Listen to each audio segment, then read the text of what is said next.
go. Alright. Sorry about that. I know it's a little later than I wanted to, but I busted my butt to get that video done, and the amount of work I had to do to get to that point is immeasurable. Oh, camera's inverted again. Fix that real fast.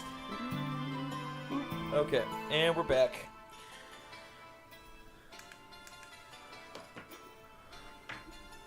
Okay. Porphyrion time. Something I actually want to do today.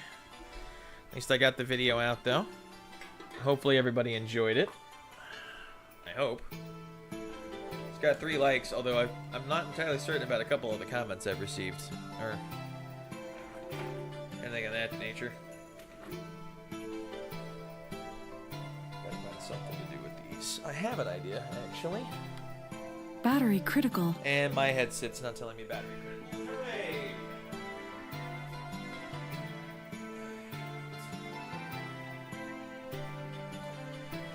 Oh, man.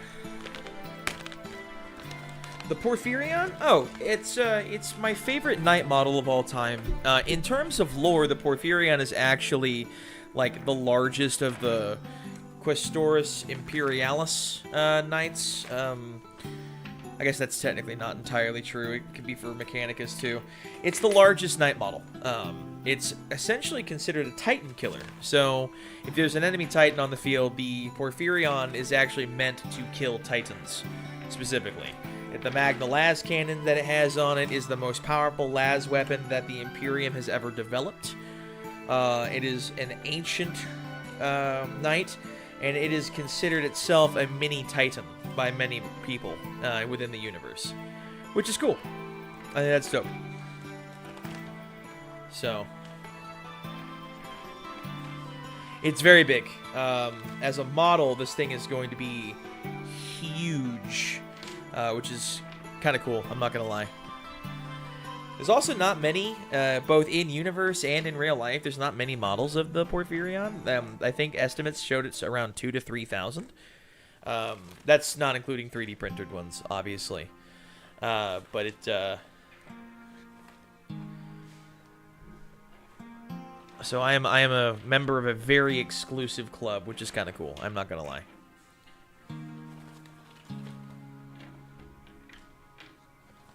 It's also just my favorite model Games Workshop has ever made, so.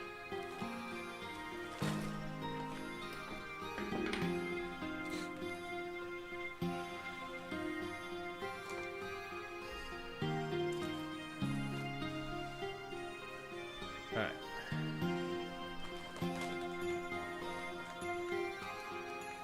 Something I have not managed to do in the last day is clean my desk off properly, unfortunately.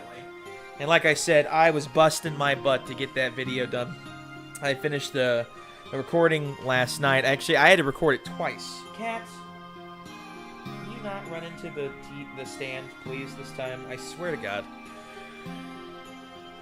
So, I shall be happy when I can paint a bunch of Infernus Marines. Absolutely. It'll be awesome. You know. And I hope my video didn't dissuade you from purchasing from GW. I mean, well, I say that. I'm not a huge GW fan, right? I've never hid that fact from anybody. I've been pretty open about that with pretty much anybody. But I didn't want anyone thinking that these recent leaks are necessarily just Games Workshop's fault. I'm not entirely certain if they're going to be true or not. That's why I made the video, just looking into it and seeing what I could find. And there does seem to be enough of a question of whether or not the person who made the leak is even telling the truth, or if it's some sort of hoax. And I think there's enough evidence in the video that I cover to suggest that it is a hoax of some kind. So, alright. Final! Hey, you're in a meeting, so I muted the stream, but I figured I'd lurk and add to your watch hours at least. You know what? I deeply appreciate that, brother. You know what? Since you've muted the stream, let me just, real fast,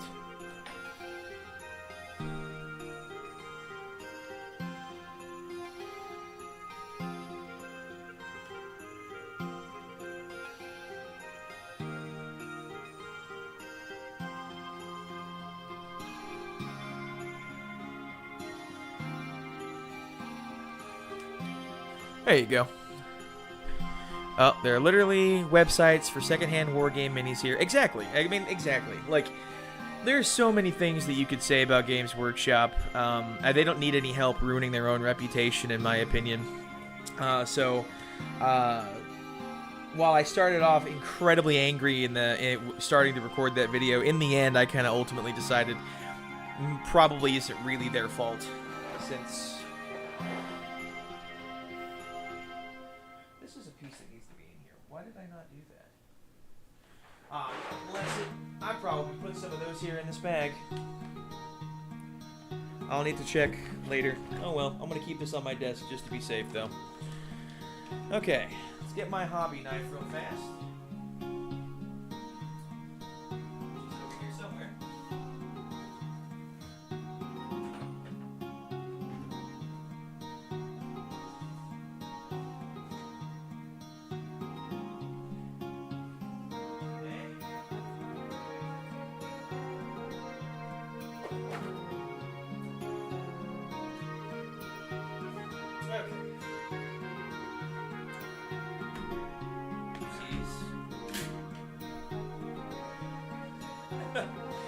Solid video, man. For some reason, I can't hype on it, but I tried. You know what, Stolas? I appreciate that.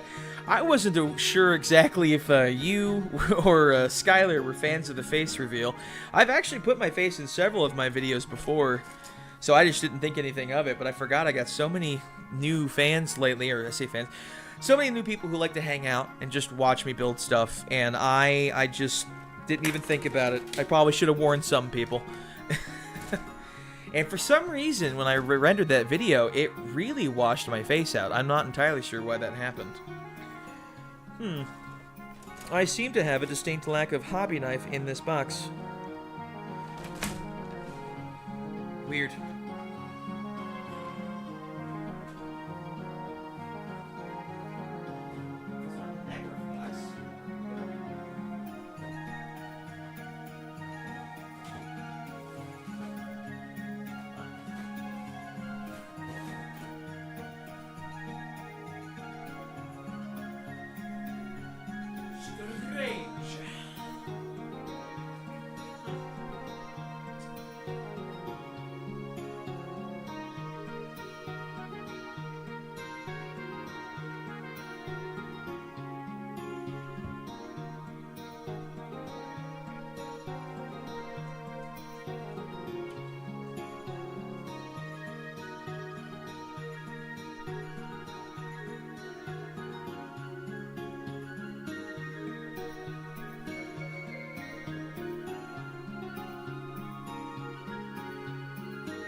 Battery critical.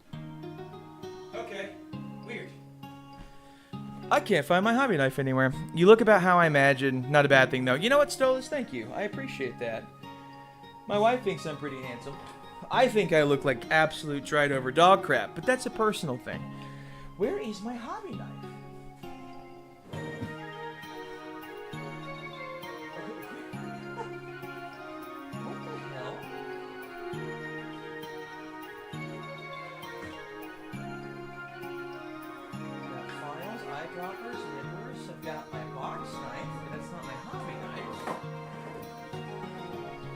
I've kept it with all my hobby supplies. You thought I would have prepared more. I would have normally after done my due diligence and found it ahead of time, but alas, I was busy editing all day. Where does it go?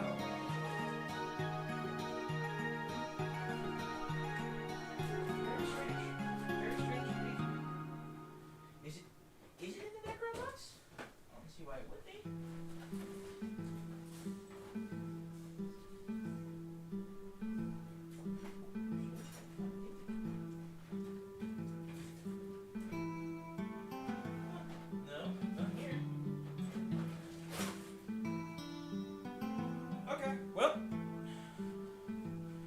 I officially have no idea how I'm going to do this. Dude, nah, you look like a fun guy and you're clearly clean. Way above the par, I understand. You know what? I appreciate that. I always considered myself a solid 4 out of 10. My wife gets mad when I say that, though. She thinks I'm definitely handsome. We're going to have to use a box knife today. Hopefully I don't cut the crap out of myself. Where did it go? I don't understand. Very weird. Okay. Well, that's concerning. Oh well, I'll find it. So I had a couple of people ask me recently, now that I'm actually streaming and not just running around my house, ask me how big a Porphyrion is in terms, not just you, Miri, although you did ask, is how compared to a normal knight. So this right here is my Questoris Knight, my Knight Errant that I've made, and I'm actually quite proud of the stance it's in. Hold on. Got some resin dust all over it. I'm gonna have to get a nice can of air or anything. So this is what the carapace looks like from the top. Pretty standard, you know. This is the Questoris. It's the smallest full knight right now until the Destrier comes out. And this is the Porphyrion on top of it. You can fit an entire Questoris Knight inside of this thing pretty easily. It's massive. It's going to be a big model when it's done, and I am very excited for it. Very excited indeed. The right leg isn't canon. You're not wrong, but can you doubt that it looks cool? And if you think about it, because check this out. If you think about it, I've taken apart many of these knight legs, right? There's no reason why it can't bend back that far. You know, there's actually more tread here within the back leg. You can kind of see it in this shot. Not very much, but you can kind of see it. If you remove the knee pad off of a Knight Questoris, there's no reason why it couldn't bend back that far. So maybe this knight is just heavily modified. Did you ever think of that?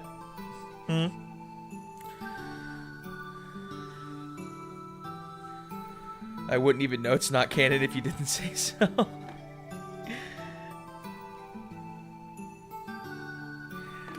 Yeah, you're not wrong. But it's nice. It's cool. I like it. What I can't wait to do... The problem is, on YouTube, it really compresses it, because I've got really good video on my end on the OBS. With the stance of the toes and everything, you only have this toe for contact, so I'm actually going to... when I place it on the base, you know...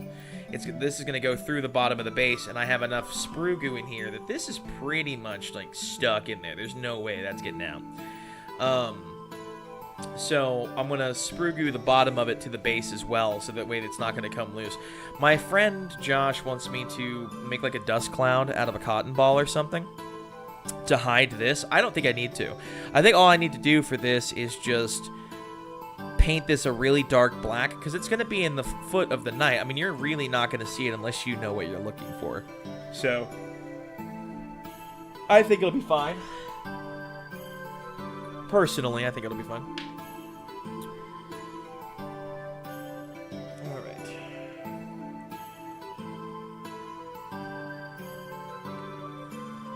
Charging battery. Alright, sorry you had to hear that. I had to plug my headset in because, unfortunately, my battery is critical, as you probably heard earlier.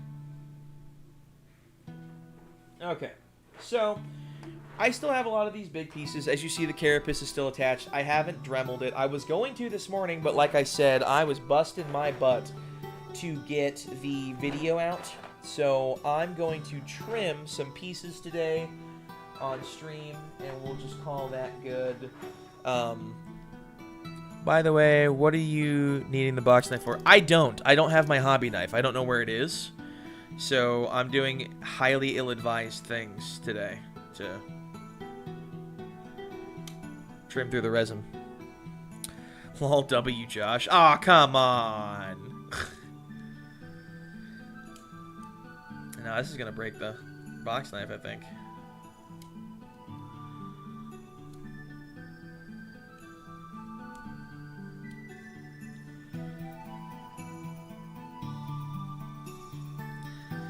There we go. This is going to be a long work. I have an idea. It'll make some dust. I'll have to get my respirator and sound like Bane all night, but that's fun. So I wanted today to be a long stream. It's probably not happening now, though. I'm starting late. Hey, Ma! Everybody, this is my mother. Say hi. And be nice. Especially you, Stolas. That's okay, I can be wrong. I didn't even see that message, Josh. By the way, I was gonna have, Ooh! Nice. I'm excited. I'm ready for my chicken and rice casserole.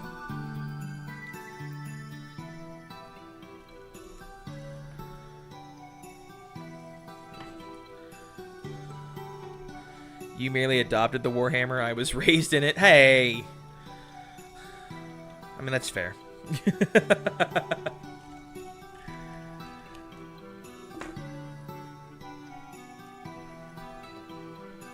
Alright, no breathing this in, guys. Resin dust is toxic.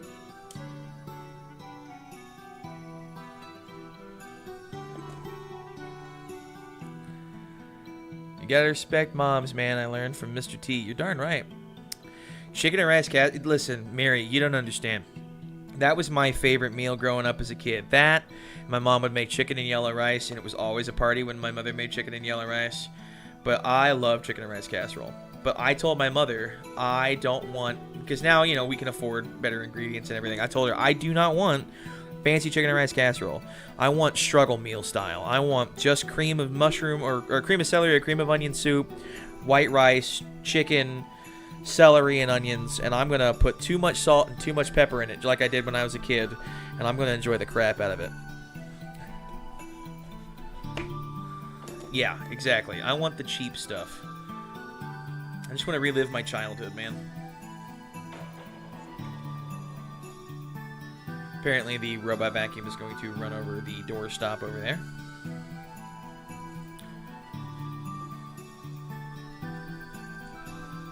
But yeah, I'm really glad that everyone seemed to be responding to the video. I'm, you know... I mean, technically, it's like 5 ingredients, okay? You've got the cream of soup, the chicken, the rice, the onions, and the celery, alright?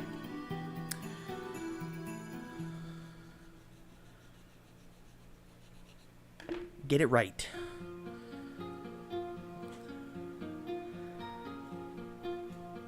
So me knocking you out of the football pads? No, you and Dalton throwing me 15 yards like I'm a piñata. Not whacking me like a piñata, throwing me like a piñata. Does that make sense? Absolutely not. And I'm okay with it.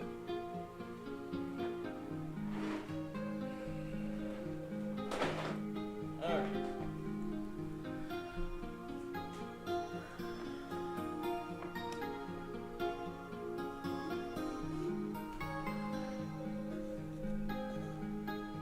You would tell you... I'm going to be shoving potato, carrots, and maybe one more thing in a pot to boil into mush. Blend that stuff and then add cream to it this weekend. You know what, Miri? That actually sounds pretty good. This weekend, I'm taking my wife and we're going out of town, and we're not doing a damn thing. My wife's a little stressed out because she says she needs an itinerary. And I said, we're just going to make stuff up as we go along. I don't want any plans. We'll do whatever our hearts desire on this weekend.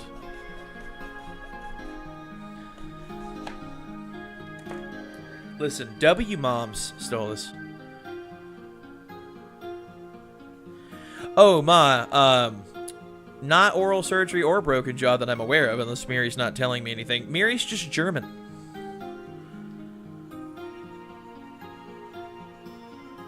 And a wonderful person.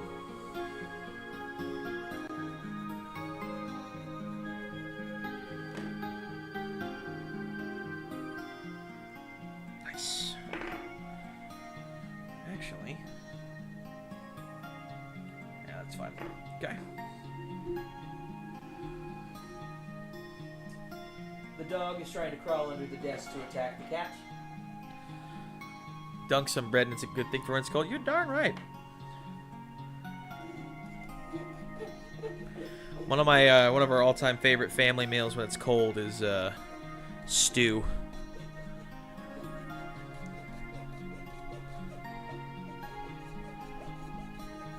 roast and tomato sauce, diced tomatoes, beef broth, potatoes, peas, carrots, corn. Oh, it's good.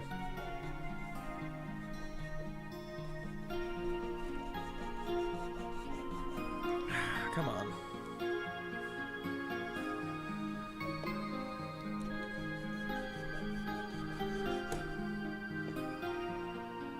You know, my wife's the same way with food. She forgets to just eat.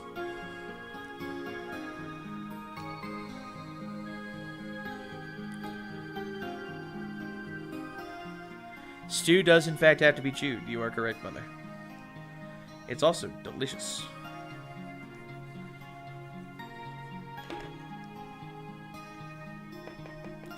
There's a guy at a game. What? What on earth are you doing, hon? Are you okay? What the hell?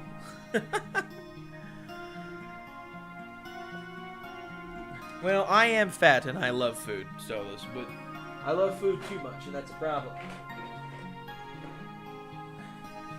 That's how I got fat in the first place.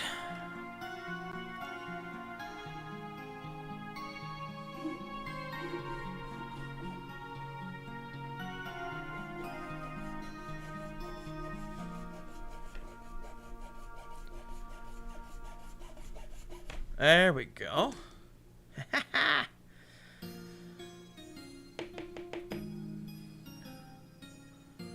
Nice. Looking good. I'm at a pause point in the kitchen, and instead of doing housework, I'm genuinely going to fly around on my broomstick. Mother, I hope you enjoy your Hogwarts legacy. No one in this world is a bigger fan of that video game than my mother, and I can prove it. She has over 1,200 hours in that game across 2 different platforms.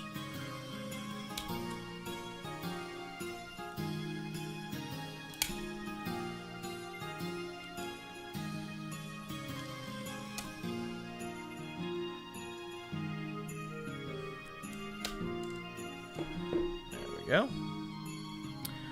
That big one I'm going to have to Dremel later. Alright.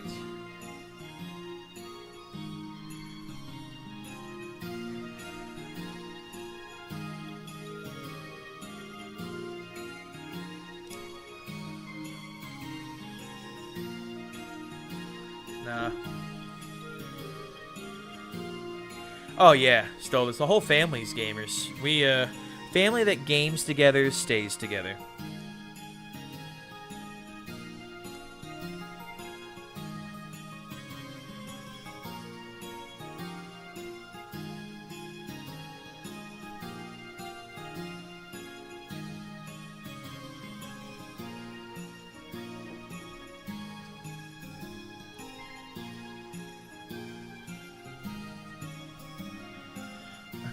That's that's wrong witch, Mother.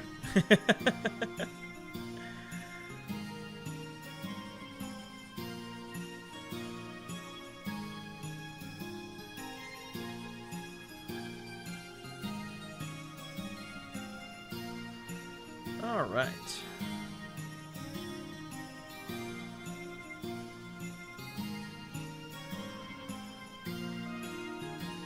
Well, that's good. My dad was he doesn't program much anymore. He got a big promotion, but my dad's a computer programmer, so I've been around technology my whole life. Taught me how to play video games, and well, then it created a sedentary lifestyle I never got away from.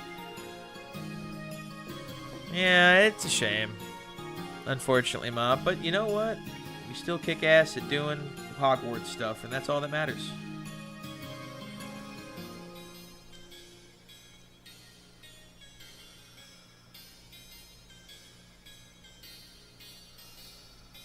All right.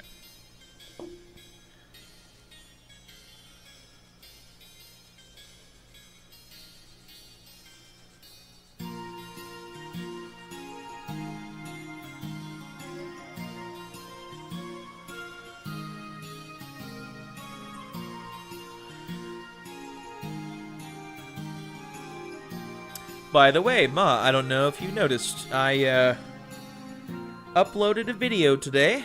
Finally got that. I was busting my butt all morning. In fact, I was so unprepared. I don't even know where all my stuff is for this. I can't find my hobby knife, and I have no idea what I did with it.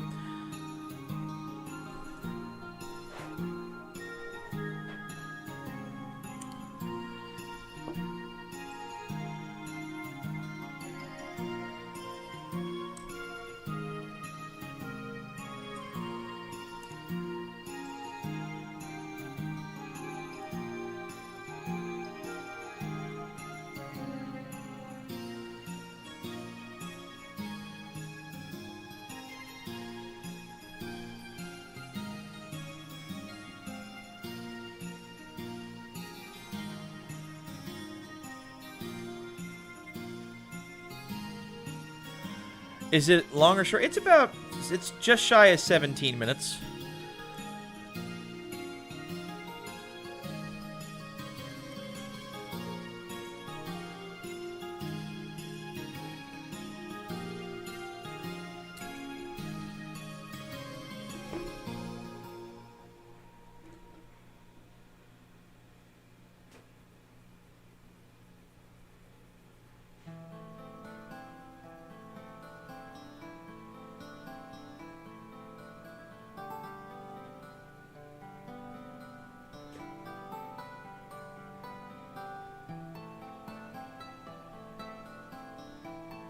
Alright, get that nice and smooth down.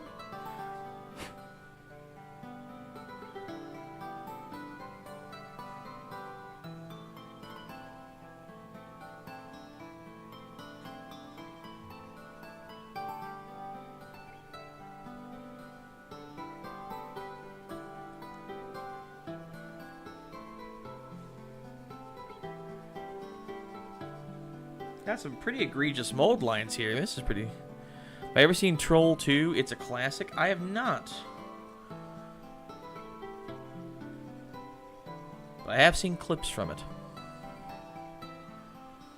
Yeah, it's not an actual. It's not a short. It's an actual video. 17 minutes or so. Just shy, I think, like 16:49 or something like that.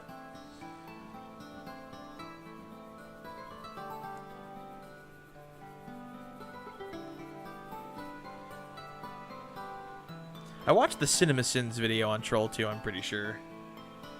The one they did for April Fools years ago. Back when, you know, CinemaSins wasn't complete crap.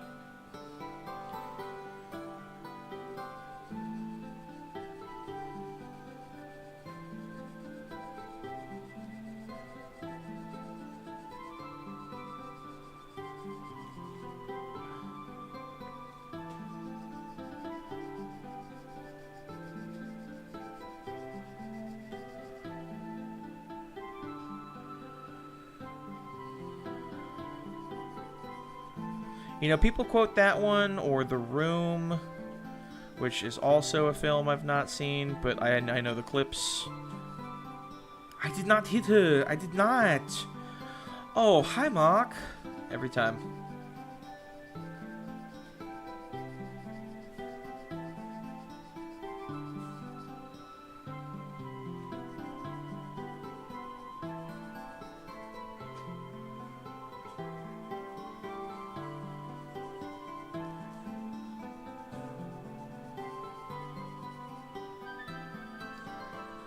Man, this is an egregious one. I mean, this was...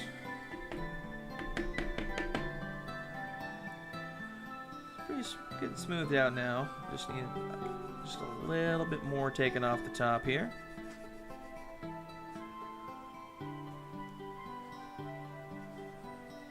feel like I'm going by picometers here instead of millimeters at this point.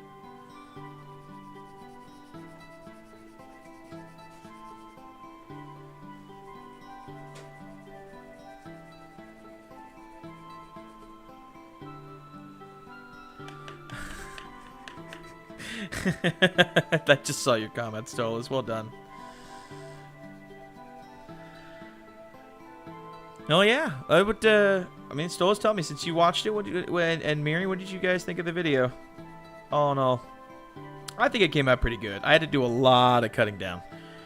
I recorded a 45-minute rant yesterday, which was all about, like, if assuming the leaks were true and my thoughts on it and somehow it turned into a tangent about Warhammer the Old World, because if you know me at all, I'm a sucker for Warhammer Fantasy.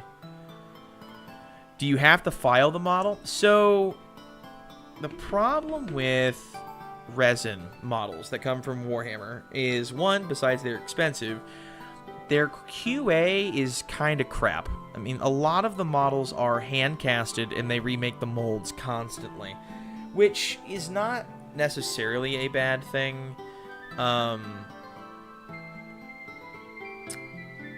But it is what it is. Oh, someone commented on the stream and said cringe AI. Oh well, I'm sorry. I can't afford an artist and I wanted something that looks semi-decent, so I'm sorry you feel that way. Anyway. The problem here is, like, the model mold lines and whatnot, since the molds are constantly reforged, are sometimes pretty egregious. And so you have to file it down to make them smooth. I can tell that this is supposed to be smooth here because this side was smooth. I mean, obviously you have these bumps here from the gates, and the gates are pretty large, and that's the problem. But the actual part of the model here was smooth, but over here it wasn't. So I'm trying to file it down so it matches and it's the same, like, height. And I'm being as ginger as I can with it. I don't want to go too far down. I don't want to, like, start grinding into the model proper. But there are other ways. If I had my hobby knife, I could probably trim it. But you're probably going to need to do a little bit of filing to make it even. I like discourse that's more level-headed. I think you make good points and presented the whole argument in a succinct way. Thank you. I appreciate that. Like, I can see it from both angles. In fact, last night, I just assumed that the leaks were true in general. I mean, I knew, like, when I heard, like, Bull had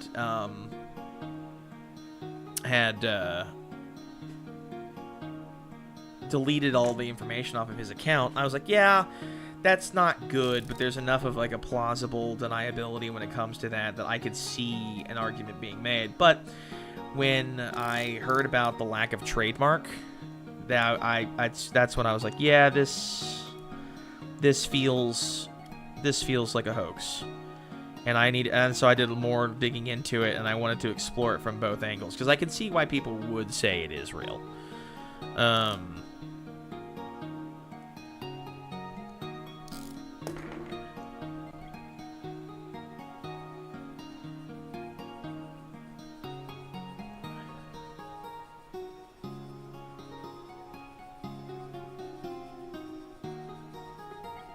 So I wanted to kind of explore both angles and kind of present the argument and let the audience be the one to make the ultimate decision, and then provide my opinion on top of it.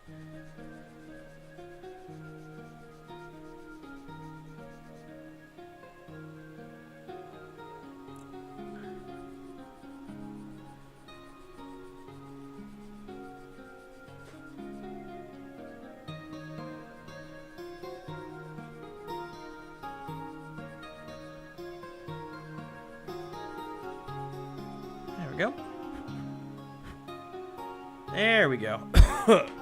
Got a little bit on that one. Not pleasant. This is pretty smooth. It's not perfect. It's very close, but I can see the intention here behind the piece, which is what's important here. So I think we just got to go around a little bit here. I'm ignorant of the whole situation, and I came out understanding what you were talking about. Well, thank you. Yeah. What's sad about it is, Josh and I, we're working on, in the background, some scripts for a podcast. We wanted, like, there are so many people out here on YouTube that talk about Warhammer 40k, and so, like, you can find a video or a person talking about pretty much any topic in 40k, which is actually part of the reason why my content overall has kind of stagnated in terms of, like, what I want to cover. Because when it comes to, like, the Imperial Knights, my passion for the army that I'm building really drove me to make that content. And now I have my Knight, I can't keep posting the daily content, so it's like, oh, I'll do deeper dive content. But two problems arise. One, I am not making short, punchy videos that I can knock out in less than an afternoon. With the research and the editing and all of that such, I am still very much like, I'm going to be making longer form videos. It's going to take some time, and it eats into my schedule, which is already a bit light as it is, because my wife used to I don't want to say complain, because she was really happy to support me, but she missed having me in the evenings. And when I started doing the heavier content, or like doing more heavily edited shorts, it took me 3 or 4 hours to you know, go research, script writing, refining the script, making the video, and then so I made a lot more of the mini-sodes in my YouTube shorts. And hey, welcome back, Final. Mom's in the chat, so we got family group chat going on again. So, you know, I made the minisodes, and she was recovering from surgery at the time, so she really needed me to be present. And when I started making the scripts for the longer form videos, I was running into a problem. And the problem was this. One, it takes a long time to do the proper amount of research and consolidation and script editing. Some time that I don't necessarily have between a full-time job, and I'm the cook here at the house, and, you know, my wife's health comes in and out. So, you know, it's a challenge. It's not a bad thing, and I'm not complaining. It's a challenge. But the other problem that I've been running into is I don't know that I can cover the content that I want to cover in a way that hasn't already been covered before. And I don't know that there's something that new that I can bring to the table. I don't want to just make rehash content. There's 100 different YouTubers who talk about Warhammer lore in general, and I don't want to be just another one of those guys, right? Because some of those channels never grow because they're really just another. Which Imperial Legion gives the best hugs lore-wise? Night Lords, then Salamanders. But like, you know, I don't. So a lot of those channels don't grow. They're basically slop because they're stating like almost word for word scripts from other videos, and I could just slightly rewrite it in my own words. But I like to be able to cover things in a way that like brings something new to the table that hasn't been brought to it. I'd make an entire video about a specific night that people have covered to death if there was one thing that I could bring to it that no one else has talked about yet, a new angle to view it from. And that's easily said and done when it comes to, like, Imperial Knights, because they're already a relatively niche faction within a relatively niche hobby. But the second I get outside of Knights, what am I supposed to talk about? Ultramarines? Everyone talks about Ultramarines. Everyone talks about Space Marines. Everyone talks about the Custodes. Everyone talks about, you know, Drukhari, Orcs, Eldar. Like, I could find some more obscure stuff to reference for sure, but eventually I'm going to run out of the obscure content. I'm going to have to hit the mainstream stuff. So I've been struggling with like finding my voice there, and that's when Josh and I had an idea. You know what people don't talk about much is Age of Sigmar on YouTube, and eventually Age of Sigmar is going to start popping off. You know, nowhere near as big as like 40K, mind you, but it will eventually start popping off. I think there's supposed to be a nub there. Oops, that's my bad. And when it does, you know, we could be one of the first people on the ground floor because there's not a lot of people doing deep dive lore content on Age of Sigmar. And when those leaks came out, we were like, oh, well, then the future plans that we had, you know, talking about become the dedicated Warhammer Feloned channel. You're not wrong. I could talk about the cat girls. I'm in. Actually, to be fair, I think there's a VTuber who's doing that. So, you know, maybe it doesn't work out too well in my favor. Oop, sorry, I hit the microphone there. But yeah, you know, I was like, I wanted to do something different. So when the AOS leaks hit, I was like, oh man, all of our plans, Josh and I's plans for content have gone out the window, you know. He's working on, like, one of the things we're working on with his channel. He's Sprue to Saga. If you haven't checked out Sprue to Saga yet, you absolutely should. It is a really good channel. It's my buddy Josh. There's only like 1 or 2 videos up right now. He's working on his other one. He's actually trying to get the footage. He's been having trouble getting the footage off of his phone. I think from now on he's going to record in OBS, so it's not that much of a problem. But, you know, he's working on some really cool stuff where, you know, one of the things he's doing is he's not talking about the lore necessarily. This could you're not wrong. You're not wrong. If I show up at the house with 9 fingers, you understand why. But one of the things he's working on is, instead of doing a we'll take a break from making my mother nervous for a little bit. one of the things that he's been doing is he's actually making homebrew. So he's going to be like covering a mini-verse, essentially, is what we've been talking about, where we each like create an army that in Age of Sigmar, and that army is going to be perfectly homebrew. Is the footage stuck there, or is it DaVinci not recognizing it? The problem is it's on the phone. He's trying to get it off of his phone to his computer. But he was saying he needed a larger Google Drive for this, or pay more for more storage for his Apple iCloud.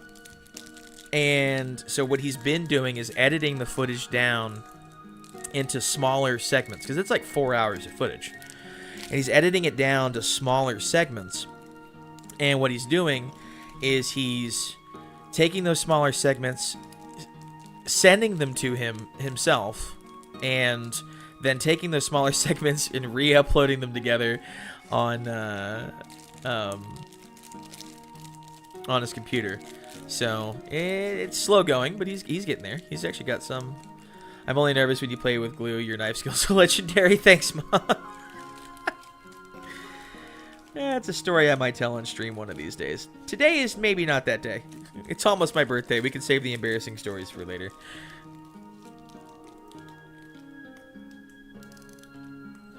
Alright, let's...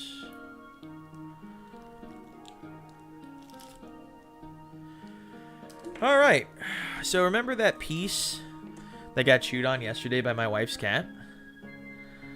I thought you were worried about the knives too. I fucking hate it. Yep, Josh is working on it, but he's getting there. So remember that piece that got chewed on by my wife's cat yesterday? We're going to fix that with some milliput today. So I got to sit here and I got to mix this for quite some time. Hope you like watching me mix milliput for like almost 10 minutes.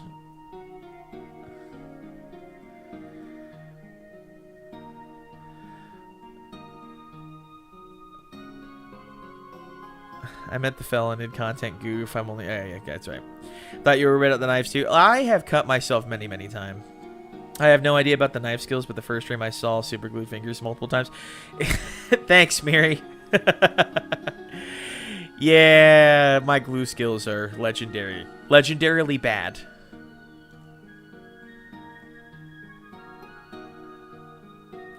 What is milliput? So there are... basically like, what is these epoxy putties that get made. There's one that's called green stuff, which unfortunately has gone the way of the dodo, thanks to the very last factory that was making it going shut down. Milliput is a very similar epoxy putty. It dries and cures pretty hard to the point where you can actually sand it, but you got to mix these two components together thoroughly, and then after they've been mixed pretty thoroughly, you'll be able to sculpt it and smear it onto what you need, and then when it cures, it sets hard enough to sand. So I've got all these teeth marks on these two smaller pieces of resin, which this is an $800 model, well, $850 model that we paid way too much money for, as a surprise gift for me, because we had to buy it on eBay. And I'm going to fill those divots, those dents with the teeth in with the milliput.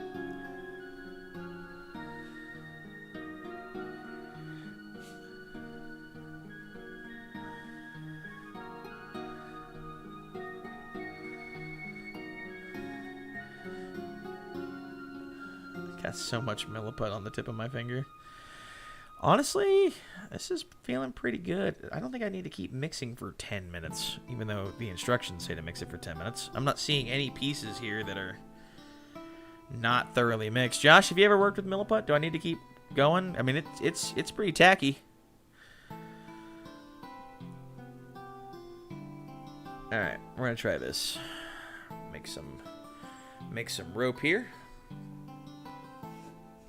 Clear the resin dust out the way. All right, I'm gonna grab that piece real quick.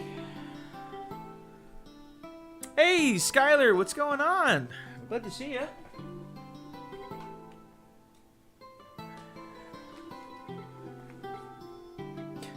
I'm not sure what the big oof was in reference to, but if it's in reference to my ugly face, I completely understand.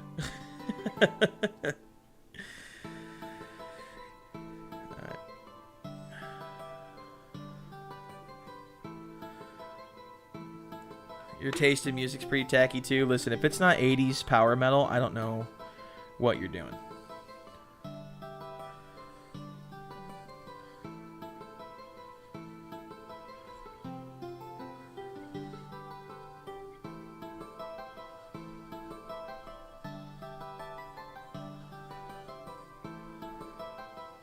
Oh, gotcha.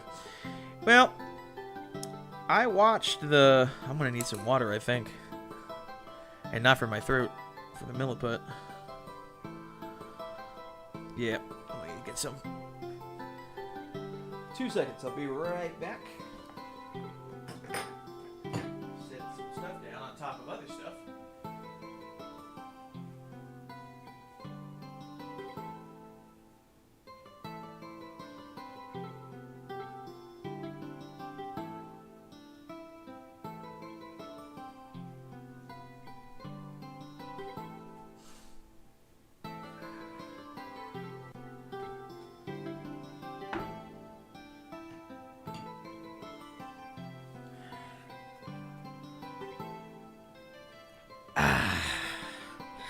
Yeah, with the Adepticon stream.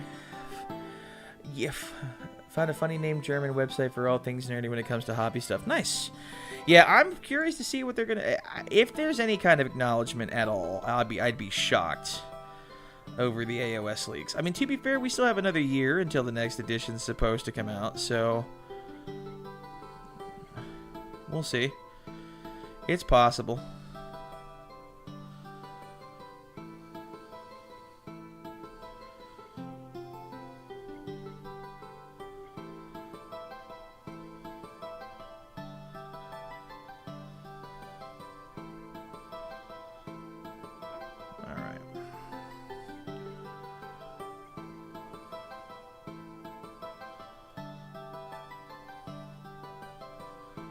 Got this silicone brush here.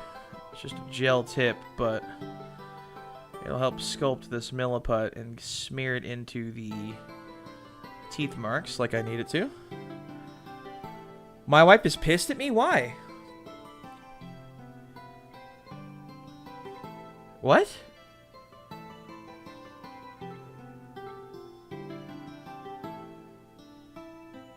By the way, my sister's in the chat.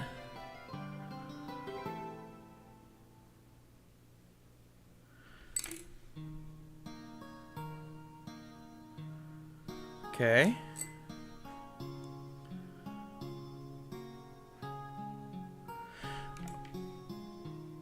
Did she call? I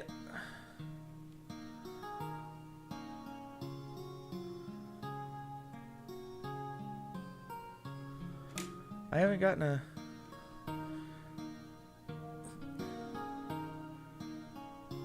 She called... Oh, okay. Well, guess I'm gonna take my phone. I haven't gotten any notifications on my end.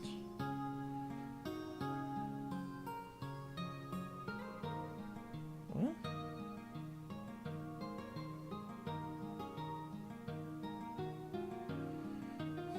Hold on.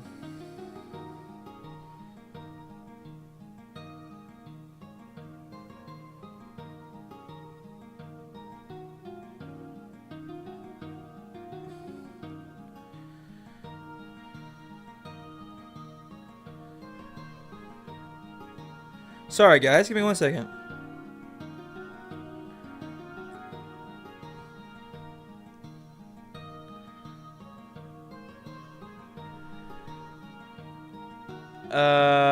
Yeah.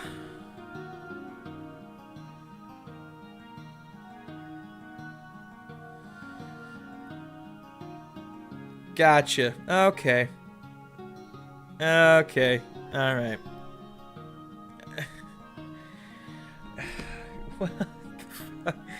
Sorry, guys. Yeah. Oopsies. Well, I'm gonna hook the camera back up now. There we go. Okay. Yeah, Rachel, thank you for giving me a freaking heart attack, by the way. Sheesh. If I had known that that's all it was, my God, I thought I was like, we're about to get into a huge fight when she gets home kind of mad. Goodness gracious. A little decorum, Rachel.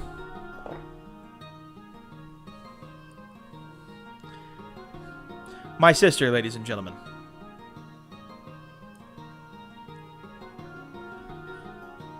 Oopsies.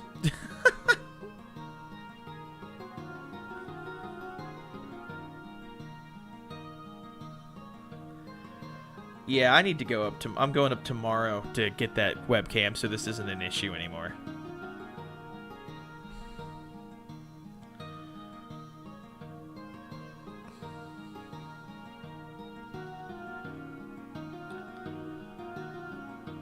Alright.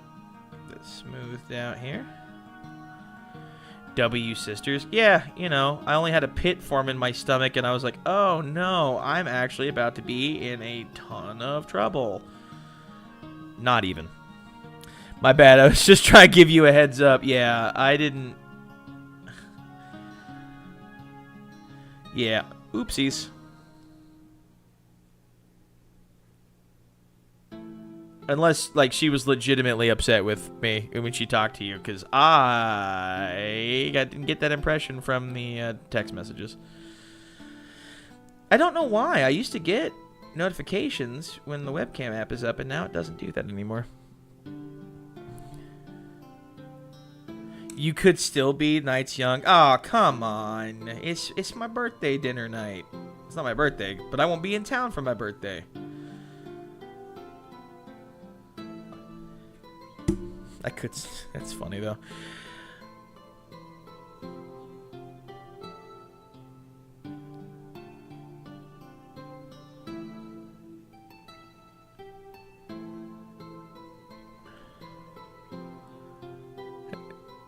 My mother says I'm not allowed to get in trouble. My mommy says I'm not allowed to be in trouble. You can't do that. I say no.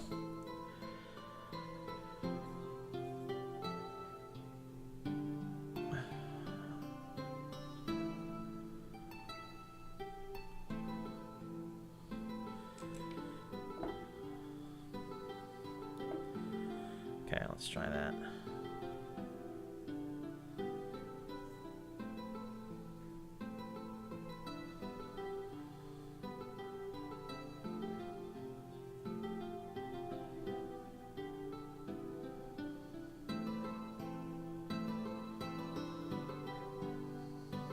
Okay. Oop, I'm gonna hit my microphone. My deepest apologies there. There we go. What I'm gonna do is I'm gonna come back through later and sculpt those bands, but I think a very thin layer to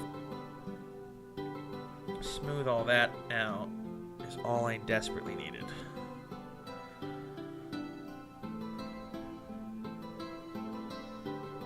I think I can handle that. Oh, Miri, no, don't forget your laundry in the machine.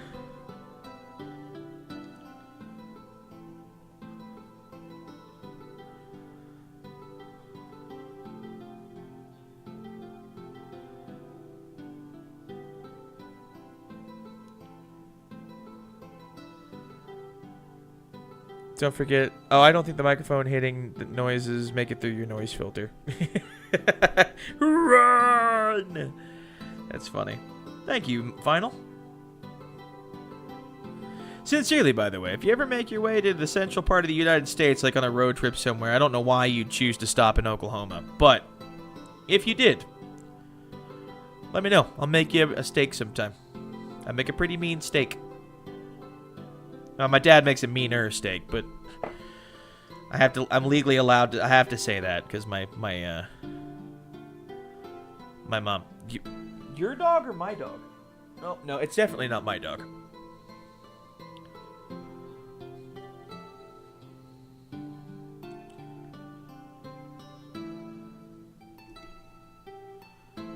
All right.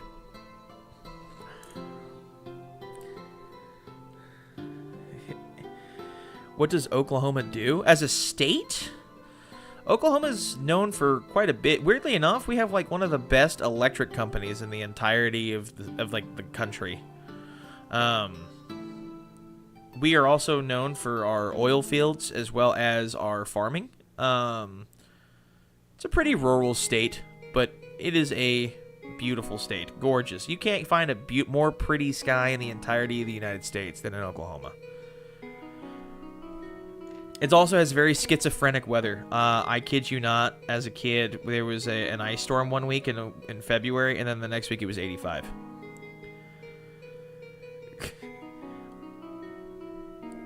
It's true. Corn can grow high as an elephant's eye, just like the song says, but only, like, you know, when it's a rainy season. If it's not rainy season, it's corn is turned into popcorn. Okay. We're going to let that chill, but I think that's actually going to work. So we'll just thin this out. And we'll fix all these tooth marks on this piece as well. Pretty much the same way.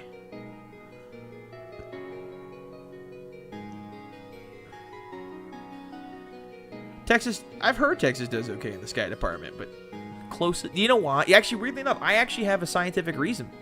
Do you know why Oklahoma and North Texas in particular have really pretty skies? In Montana, we call ourselves Big Sky Country. Montana is a gorgeous state. Oh my god. Listen, if I had to choose another state to live in, it would be Montana or Wyoming, just because I love the region of the country. But do you want to know why, Ma? Do you know why the skies in Oklahoma and North Texas are as pretty as they are?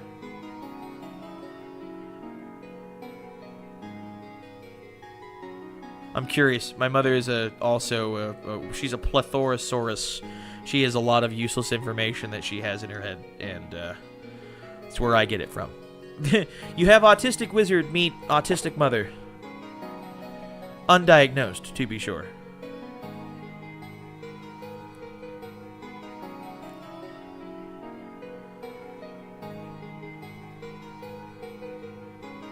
I'm going to go with my mother is not listening. So the reason why North Texas and Oklahoma skies are considered very pretty across the country is because of the large amount.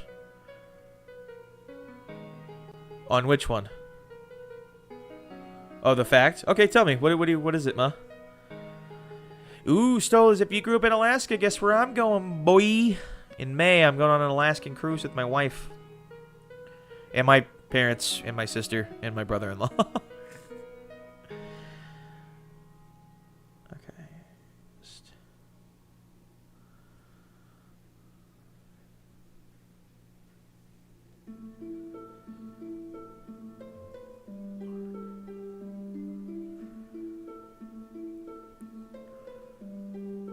I'm still waiting to see if she'll say it. Montana and Wyoming are gorgeous, but wait till you see Alaska. You know what? That's fair. Now, the reason Oklahoma and North Texas have the prettiest, one of the prettiest skies, not all the prettiest skies, but one of the prettiest skies in the country, is due to the high dust and stone content in the atmosphere. Apparently, something about that helps create more refractory light rays, so you have a lot more God rays, but also it helps with dynamic colors in sunrises and sunsets. It's all the red dust and dirt kicked up by those winds that keep sweeping down the plains. Exactly. Fun fact, and I think it's a fun scientific fact. If you were to condense all of the atmosphere on Earth to the surface of the planet would grow 6 feet tall, just due to the large amount of dust and stone content.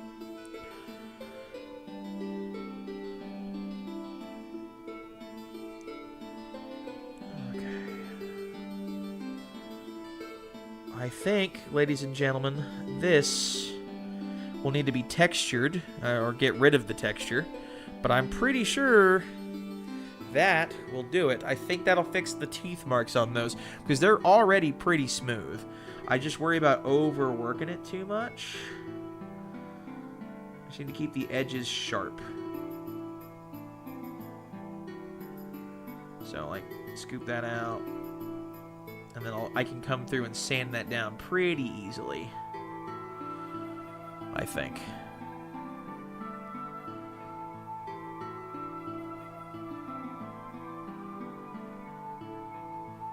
You get stone content in a different way?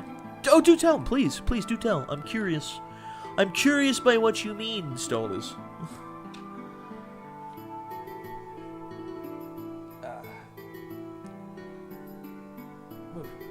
Move! Dog, I need to get over here to the bathroom so I can wash my hands, please. Thank you.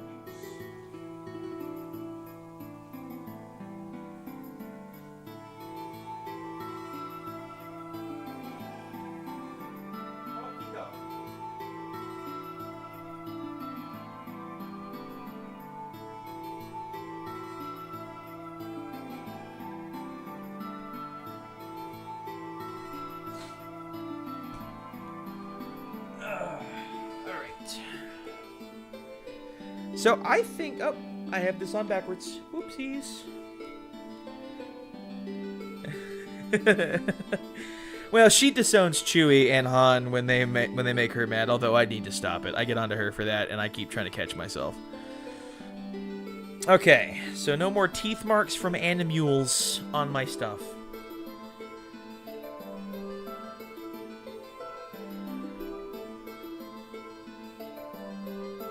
How much absec do I think I could drink?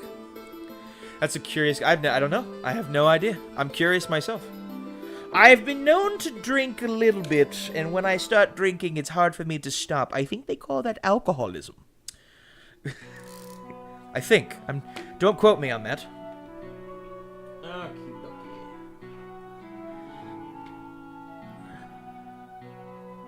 Got some pretty large gates on this bad boy.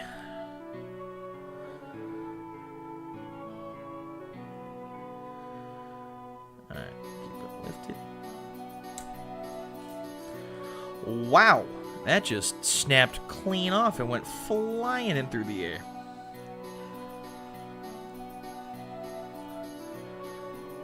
Isn't that what Imperial Amasec, I think?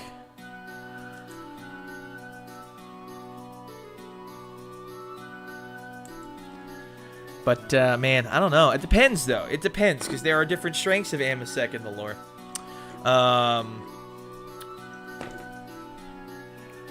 A fifth. I think I could drink a fifth of Amasec. I would pay for it, though, the next day. I drank an entire fifth of Irish whiskey one time, in one evening, by myself. I do not recommend it. I don't drink very much. Like, when I say very much, I mean I don't drink often. And I drank an entire fifth of Irish whiskey the night before I had a really big party the next day. Because every year, for St. Patrick's Day, me and my grandfather, we go out to what's called Lake Hefner out here, and we cook a whole bunch of brisket, cut corned beef, and cabbage, and baked potatoes. It's for a big fundraiser dinner that the Oklahoma City Boat Club puts on every year, and it's a grand old time. And I decided one year that, you know what, I'm gonna be dumb, and drank an entire fifth of whiskey by myself. Let me tell you, I'm the weird one. I don't drink alcohol at all. I don't. Here's the thing. I don't like alcohol until I like alcohol. All right, and it sounds weird when I say that, but like, I don't like to drink. I don't like the taste of alcohol. Usually, I don't like hard liquor at all. But once I get just buzzed enough, I'm like, hey, this is pretty good, and then I keep drinking, and then that's my problem. And then once I get started there's no stopping me. And so I'm like, well, I think this is called alcoholism. I think.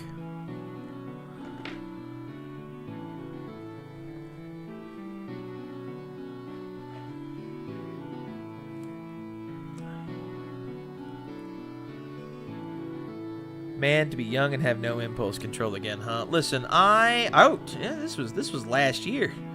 I would not want to do that again. I'm good. I was in so much pain the entire time. I still can't drink whiskey.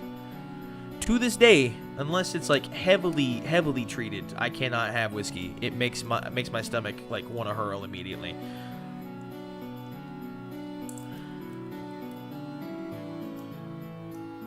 So, I'm good. My brother in Christ, be my guest. I'm at that point in my life where my knees hurt too much when the weather changes. I'm good.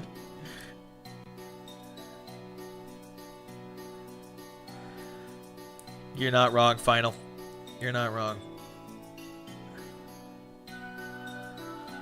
My dad's got this really good rum, and he tells me, it's like, oh, that's $38 a bottle. And I'm like, ooh, that's like half a box of Intercessors.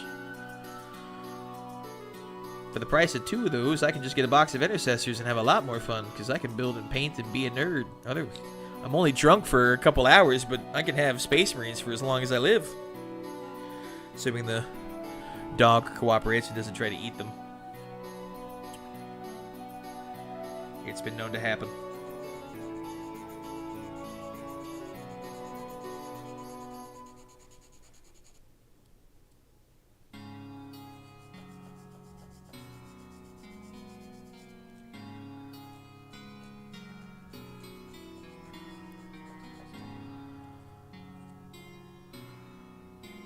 I stopped using 24 years ago. I had a serious issue with substances. I tried to never get drunk. You know what? W Stolas. How about that? It's a good policy. At this point, I only ever have like 1 drink or so, but I understand that there are people who have impulse control issues. I have similar issues when it comes to things that aren't considered normally addictive. There's a reason I'm fat. I'll just leave it at that. So, I get it. And good on you, man. 24 years is a long time. I'm proud of you. Random stranger on the internet says he's proud of you.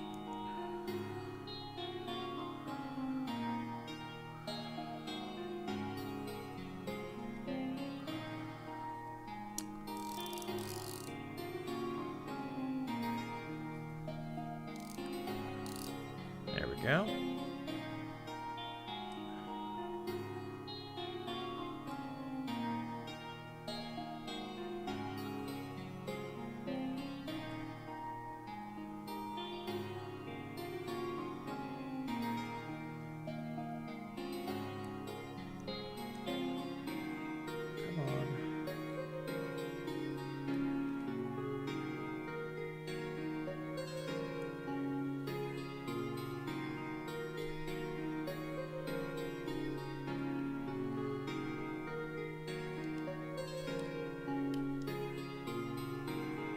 Man, you know what I can't wait for? You know what I think? I desperately want to hear an announcement, and it's supposed to...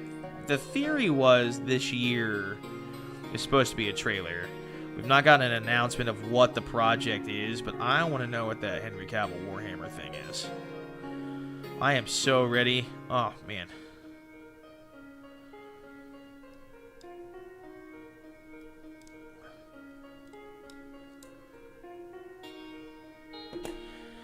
I don't know what it is, like, Cavill's pretty dope, though. I watched him build his computer on stream during lockdown. I watched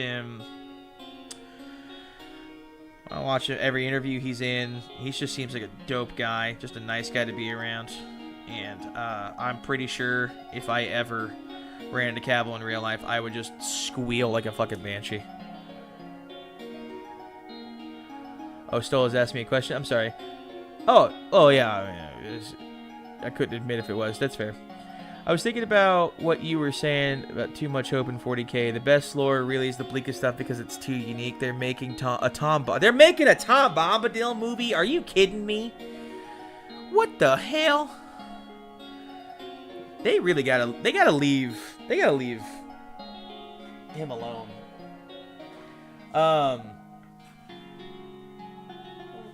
Dropping stuff. That's good. I don't need the dog to get a hold of that. I haven't even decided which of those crests I want to use yet.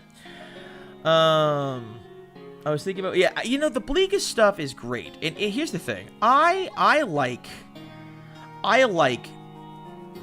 the Hope Core that's coming into the setting now. I'm going to be honest with you. I am a fan of the Hope Core stuff, where things are getting a little bit more hopeful. The problem is, I don't necessarily agree with the way that they've gone about doing it. You have to earn it. That's the catch. You have to earn it. There's a lot of existential threats out there. You can't just hand wave those away. You have to earn the payoff. And I feel like they've rushed to getting Stephen Colbert's writing this. Oh, Jesus. It's going to be awful. It's going to be awful. I know he's a huge Lord of the Rings nerd, but he's also... Well, I can't say that. I'm on stream and I'm on YouTube. But yeah, like, you have to earn it, you know? Like, when Gilliman came back, I thought there should have been a civil war in the Imperium, you know? He's coming back, he's being brought back with Xenos magic, and with the help of Xenos in general. You know, there should have been a civil war, and they kind of started that a little bit, but they kind of brushed it over. You know, if they brought back Lehman Russ, he's a huge nerd, but he's also, I really don't want to get political is the problem. But like, you know, I think if Lehman Russ comes back, Lehman Russ and Gilliman are gonna get into a fist fight, or they should. That would be the Lehman Russ of the lore that they said when he left for the Eye of Terror and vanished. You know, he wants it to fit into the. Okay. Well, we'll see. I'm hopeful. I'd want it to be good at the end of the day. So, I ain't gonna be a negative Nancy. You know, because that's the way that it would be. But like, I think having all the Primarchs back and some Hope stuff in it would be great. But the best lore is the bleak stuff, and you can't just skip over that stuff for the hopeful stuff and expect people to be okay with it. And that's the problem. So, what do you guys think people really need to paint? What do you guys think people really need to paint 40k minis? I want to get things together before I sit my ass down at the Warhammer store on Friday. Okay, if you're painting, two things. Hey, Wilson Family Jeweler, what's going on, man? Good to see you. Okay, if you're gonna paint minis, you need to sit down and think about two things. One, what style of painting are you gonna do? The standard 3-coat paint is the 99% of the tutorials that you're going to see out there, and it's a great idea. And if you're doing that, the easiest thing to do is to get a wet palette, get the colors you need, and get your brushes. And you can buy a set of brushes for mini painting really cheaply. I just wouldn't go for the cheapest option out there. That's the simplest thing that I would say. If, however, you're not sure you want to do the 3-coat paint method, and the 3-coat method is simple. You have a base coat, you put a wash, and then you have a highlight. So you paint the color, whatever color you want, you wash it with like a Nuln Oil or something, which will darken the colors. You go back through again, touch up your base tones, you know, go back over the flat areas, and then you have your highlight on the tips, right? It's really simple. It sounds complicated. I promise it's the easiest thing in the world. The other method is slap chop. If you're doing slap chop, all you need is a dry brush, a texture palette, your contrast paint, and a brush to apply your contrast paint with. Just those. Okay? Oh, I guess you're also going to need like black primer and white paint. So, you know, a little bit more, but not much. Contrast has its pros and has its cons. Contrast, like, or slap chop, has its pros and has its cons. Slap chop is super fast. You'll be in and out done painting in 30, 45 minutes tops. I have heard natural bristles rather than synthetic on brushes. Yes, when you're getting into like super like complicated or like more advanced painting. But when you're doing like starting out, synthetics are okay. They're not the best, but they're okay. They get the job done. Texture, huh? A texture palette. You can actually make one of these at home easily, or you can buy one. So let me give you an idea. A texture palette. I'm going to unplug my headset. You're going to hear it. No, my headset didn't do it that time. Okay, good. So you can make a texture palette really easily. So all a texture palette is, at the end of the day, is texture that you brush excess stuff with. Okay? So you could use a sprue just like this. Take your dry brush, dip it in a little bit of water, right? Dry it out on a paper towel just enough so it's slightly damp. You don't want it, it's like slightly cool to the touch when you're dry brushing yourself. So what I do, dip the tip of this in the water and I just rub it here until all I feel is a slight coolness, nothing wet, right? Dip it in my paints and then I mix on like this. You can mix on this or whatever have you, and all you're doing is wicking off the excess paint, okay? Then when you're going over something, you're literally going over until it just picks up on the edges. It's like the faintest amount of paint, right?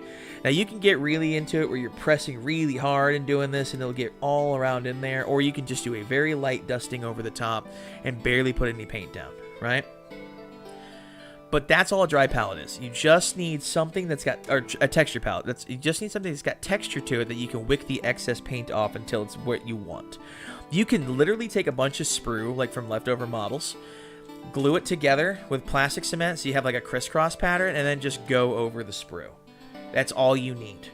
You can buy texture palettes that are already made. There's some really nice 3D printed ones that are out there. I'm thinking about getting some myself, and they're really cheap. For me, they're like $7. I don't know what that is in euros. This is a dry brush. So this is actually the largest dry brush I own. It's a size 3. And this is what you're looking for if you're doing contrast work. Or not contrast, slap chop work. Because slap chop is all about dry brushing. So when you do a slap chop, what you're going to do is you're going to spray this black, right? You're going to start black as a color. And there's a couple of more advanced theories, but the most basic explanation is this. You have black primed on here. Then you take a dark gray. As dark a gray as you can find. Dab it in your paint. Then you're going to dry brush on here until only a little bit's coming off of the brush, right? You don't want a lot. Because the idea is you want to pick up the textures on the model when you're dry brushing.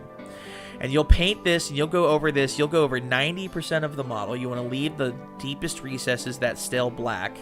Then you're going to move to a lighter gray. And rinse and repeat. You're going to paint a little bit less on that. And then you're going to go to a very light gray. And you're going to paint a little bit less on that. And you're going to go all the way up to a white where literally you're barely touching the model and you're only hitting the edges. And what that's going to do is it's going to create the contrast for you underneath the paint. You're going to have your darkest recesses are going to be black. And you're going to have the brightest highlights are going to be white on the edges and everything in between. Okay? And when you paint with contrast paint, it's super thin and it's super pigmented. So what that means is when you brush on top of it, it's going to wash over everything. But it's going to tint the white, black, and gray underneath, and it's going to look like you painted a really elaborate red or orange or whatever you're looking for. I will warn you, and Josh in the chat will probably say something too, when you do contrast painting on a model like that, it's going to look a little desaturated, okay? There are techniques to help with this. Instead of doing, black all the way to white, what people sometimes do is they pick a color that they're doing. So if I was painting this orange, for example, I'd go from black and I'd have all the way to like a mixture that's 9 times like white, 9 white drops and 1 orange drop. So it would be contrasted, but it would be super orangey, and then I'd paint over it with my orange contrast paint, and it would look more saturated. There's tons of amazing tutorials out there on YouTube about slap chop. In fact, here, I'll let me find you one. I'll post a link in here. There's one I really, really like. I'll make sure that you can get real fast.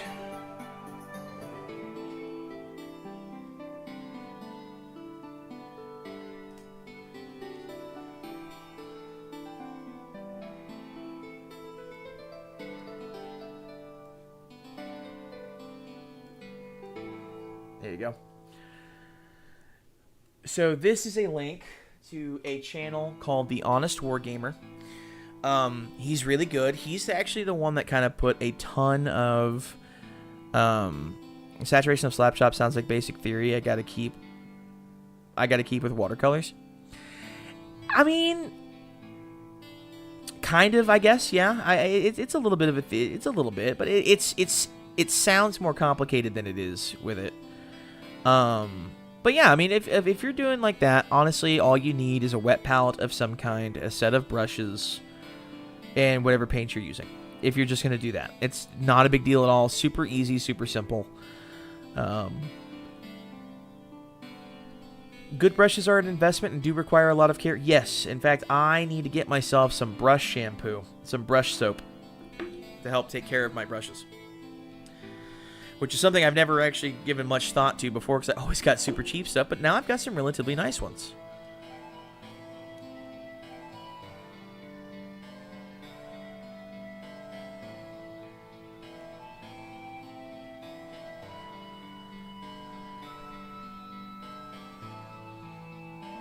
Okay.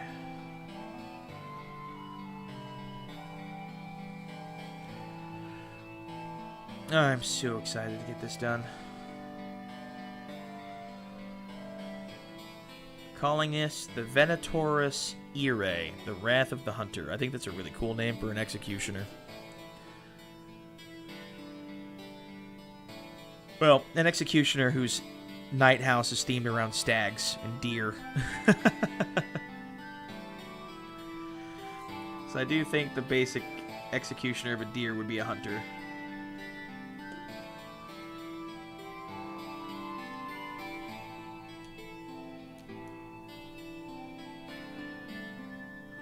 What I can't wait to do is get some of these models finally painted, which is going to be awesome. And finally start posting some pictures on Instagram. Because I know my boy Final would appreciate that.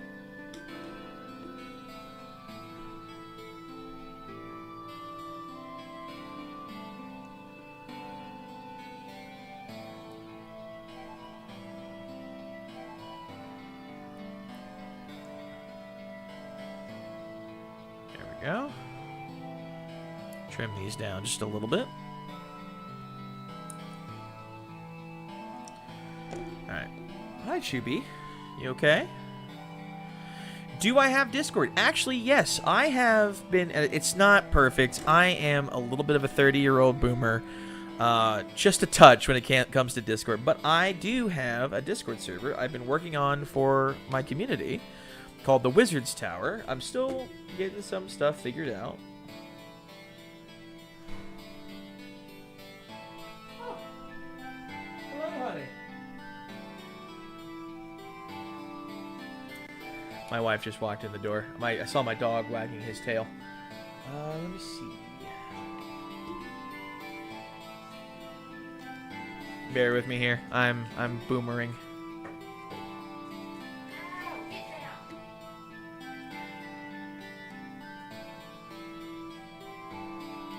Everything okay, honey? The puppy jumping on you? You like it? I am. Yeah, everything's great. Okay.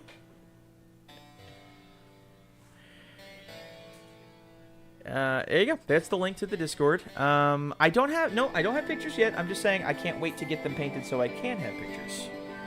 Give me just 2 seconds here, everybody. I'm going to mute my microphone for just a second, but I will be here.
The whole problem. By the way, hi, my wife says hi, everybody. My mom says I say hi, Summer, in the chat. I say hi, Zan. She says, I say hi, Zan. I don't know if you heard that. Just FYI. Anyway, sorry about that. Wife just got home. I went to go say hi. I figured no one wanted to hear me be lovey-dovey with my wife. At least I hope you didn't want to hear me be lovey-dovey with my wife.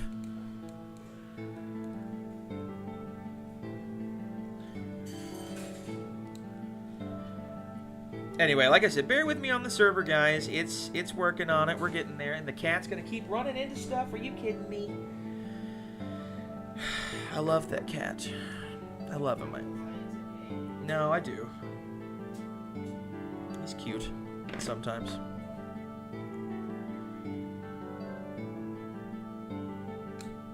Ooh, that hurt. Okay, let's try that now. Sounds lame. I agree. I agree. I sound pretty lame all the time, Josh. Ooh, honey, I did get a hate comment today. Someone commented on my stream earlier, like, ew, cringe AI, and then left. My wife will fist fight people for me. Added pictures to the Discord, the start of my white scars. Oh, I've got to see this right out the gate. Let's go. Wizard's Tower, here I come. What? Hey! Those are looking good. I love the flame effects. Are those 3D printed? Oh wow, those look really nice.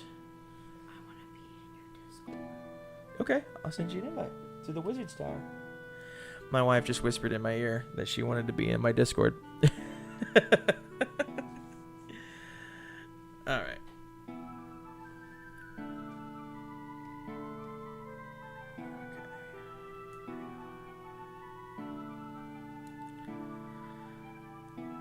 I heard you talking to your wife. Lame.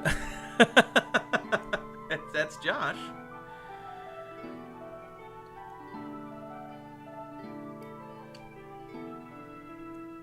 Alrighty.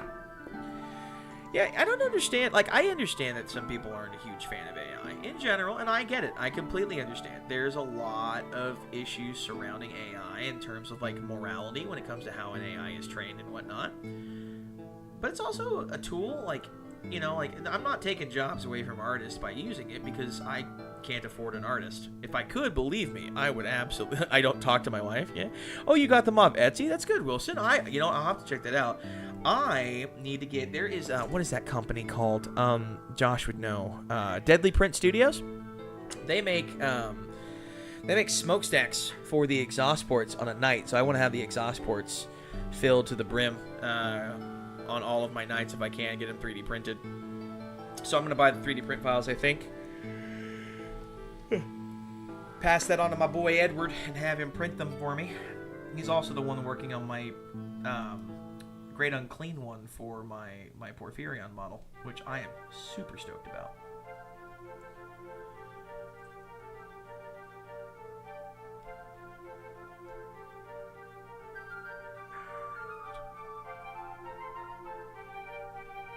No, that's too big. I can't cut through that. Not without my hobby knife, which I don't know where I put it.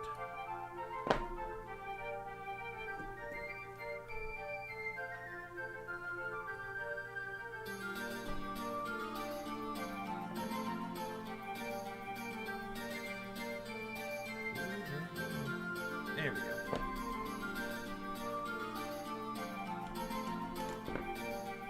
This is going to be tricky, I think, because I have to file this ring here without disturbing the ring on the outside of it. I got to dip again already. Next week I can stay longer if I remember. I'm on vacation. You know what, Miri? Absolutely, and I appreciate you swinging by.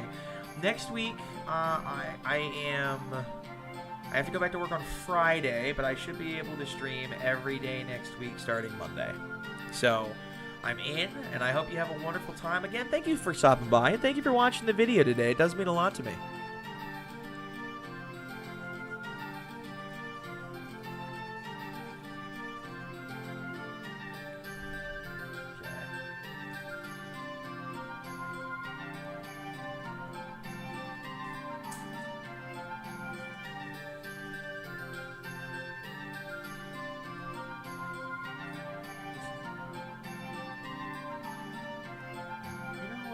actually, the risk of being overly sentimental, I'm really stoked that the community I'm starting to build up around here is like super welcoming. This is awesome. Hey, Alec. Hey, welcome, man. How's it going? Glad you just got here. Just sanding out some parts. I was talking a little bit with everybody earlier about the video I posted earlier today, which I spent most of my day getting ready, and then can't find my hobby knife, so hopefully I don't cut the crap out of myself. I'm gonna figure out how I'm gonna put a guy on the trike. That's gonna be super glue. Did you get a hate comment on your video? I missed the conversation a bit. Actually, it was on the stream, believe it or not. At least I think it was the stream. Pretty sure.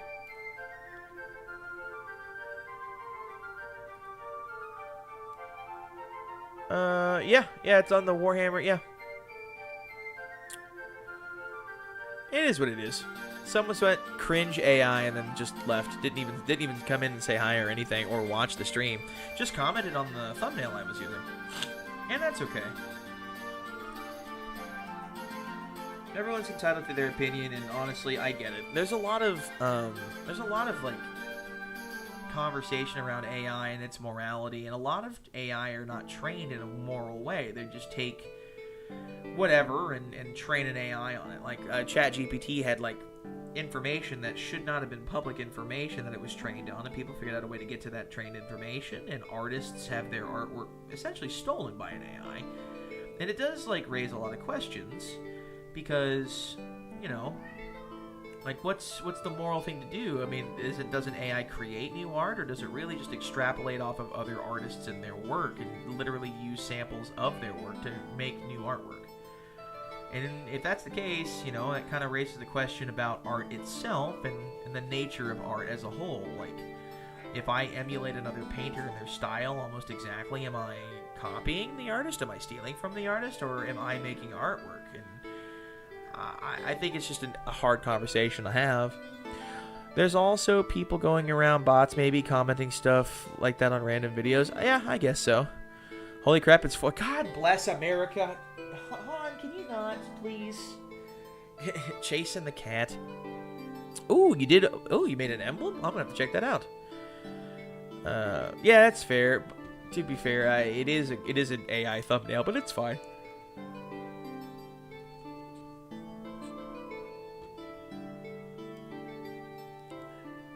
Ooh, the Warhammer Jet. Ooh, that's a nice emblem. How did you make that?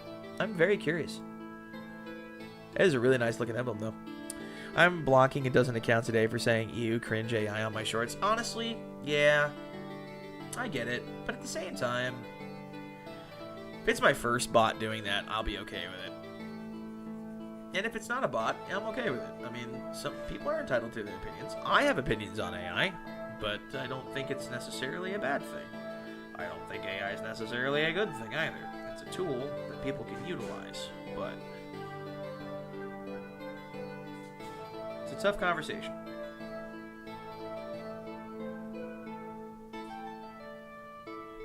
I'm more interested about the philosophical conversation when it comes to AI. Philosophical conversation in this particular instance being, what is the nature of art? They don't do the sitting legs not molded to the Outrider bike. That's a tough one. If you could find, they won't be in the right scale if you're building the Primaris Marines, like the models, not.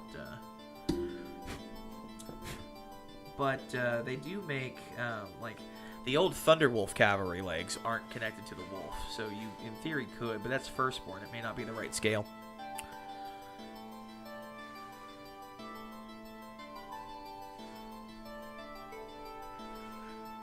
Anyway, you know, someone did a social experiment on people where they took two songs and that no one had ever heard before, and they played it, and one was a band that was playing that genre of music in an actual band, and the other one was an AI band, and they it was rather interesting because they didn't tell them, and then they said that one of the bands was AI. Because the first they played the songs for them, they said, "Are these art?" And almost all the answers were like, "Yeah, I mean, I don't like it, but yeah, I think it's art." and then they told them like, oh yeah, well one of these songs was made by AI. Is it still art? Again, asked them to change their opinion. Like, is it still art in your opinion, or is it changed? They're like, oh yeah, no, it's absolutely changed. And they said, okay, well, can you identify which one is art and which one isn't? Then it was interesting. Like, most people couldn't. Like, literally in the video, I'm sure like law of averages. It's like 50-50 choice, you know. Law of averages. Someone's gonna get it, but like, I like that. I think that's an interesting conversation. What is the nature of art? What makes something art?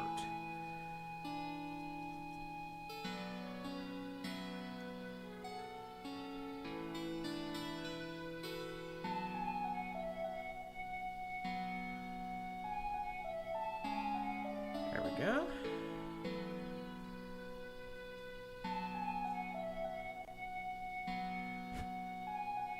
That's not perfect, and it bothers me that. Oh, I hit it again. It's not perfect, and it's gonna bother me that it's not perfect, but I think it'll be fine. Ain't no one gonna be that nosy to this piece. I just want it to be good.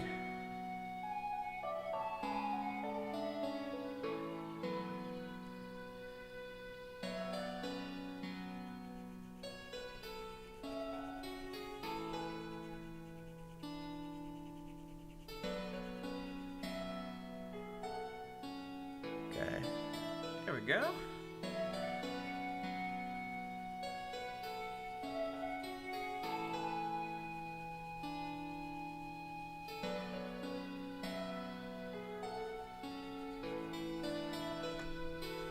What do you think of my Night Abominate, by the way? I mean, in general, heresy, get it out of my server. You know? But honestly, it looks really good. I do say I like it. It looks really nice. I think you did a great job. Just know if it's not perfect, people on the internet will know. Yeah, it's true. It's true. So I write songs, but I can't play an instrument. But with AI, I can make the music that's in my head using sounds in the software and using AI to sing my songs. But without AI, I couldn't do that at all. Exactly, you know. Let's just take like a look at my artwork on my channel for a second, right? A lot of the arguments that I've heard come from AI are really just about like, hey, it's immoral to use it because AI steals from things. Also, you could have paid an artist to do that. And if it's me, if you're talking to me like that, I'll say this: I'm not taking a job away from an artist, right? I can't afford an artist. If I could afford an artist, I wouldn't have used AI to begin with. So I'm not. No one's losing a job by me using AI, but I see the sentiment, you know? Yes, people will know you're not wrong, Josh, but can you tell? Can you tell that's not perfect? Can you really tell? Tell me what's wrong with this right here. And no squinting your eyes and getting really close to the monitor either, Josh.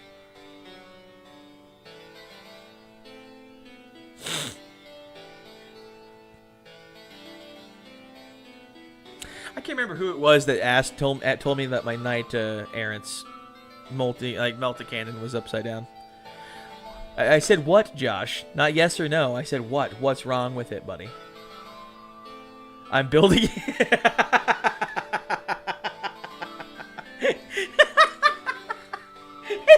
typo.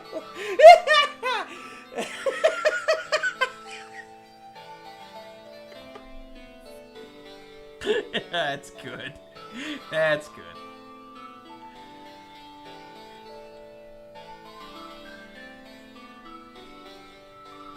Yeah, I mean, if you look close enough and like you're holding it in your hand, you can see like the circle in the center is not perfect. It's got a couple of divots here on the side. The problem is it's the mold that was attached to it. It kind of fills in that gap. So this side's perfect, but you can kind of see a couple of the divots there. But no one's going to look that close. No one's ever going to look that close. If you're getting that close to the waist of a knight, I've got questions for you.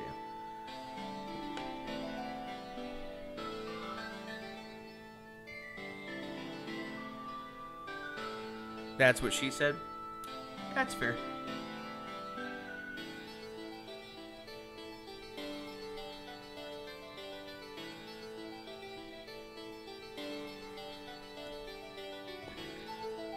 All right.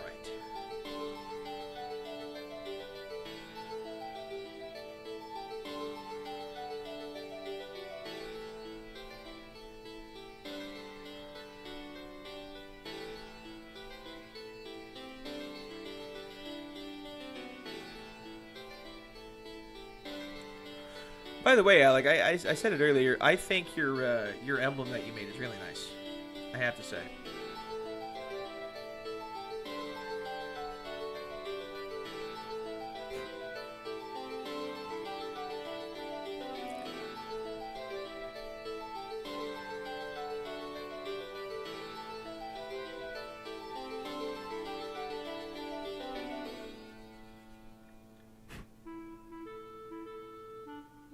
Okay, I'm gonna need the knife here.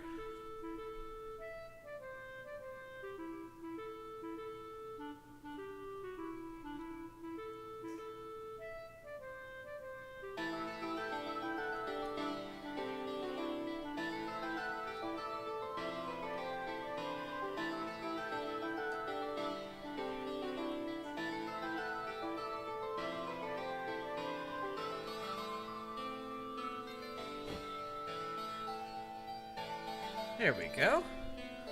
Those imperfections can easily be done up to look like battle damage. You could have said that with the teeth marks over here, but I saw the position on where it was on the body, and I was like, yeah, that's not going to fly for me. And I've got a couple of buffing sponges, so once this milliput cures, I'll be able to go in, sand it down ever so slightly, and it'll be perfectly fine, and no one will ever know that a cat chewed on it.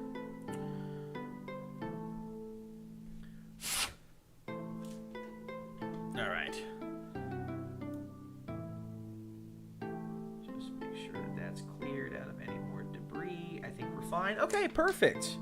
So there's a waist. But it in and of itself was not a waist. Because it's two different words, you see. We will know. I hate you, Josh.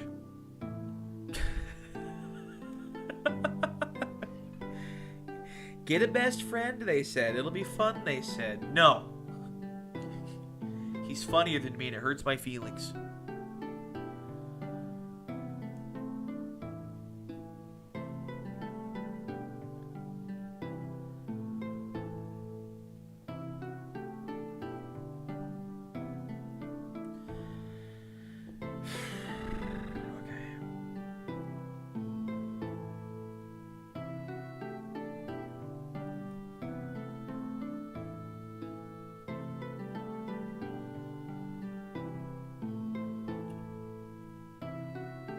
There we go. You're funnier looking than me, that's for sure. You know what, man? That's true. That's true. As evidenced by my video I posted today, I am definitely a funny looking man.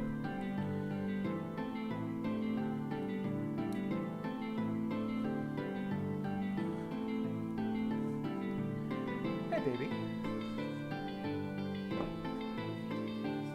Okay. Love you for just a second. You're not close enough. It's fine. Love you. Alright, I love you. Be safe. Have fun.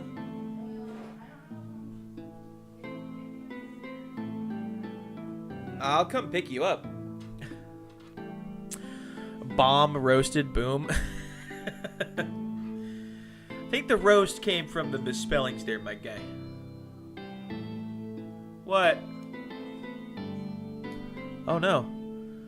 Time to cook the chicken. I'm so stoked. My mom's put it in. I've had this problem.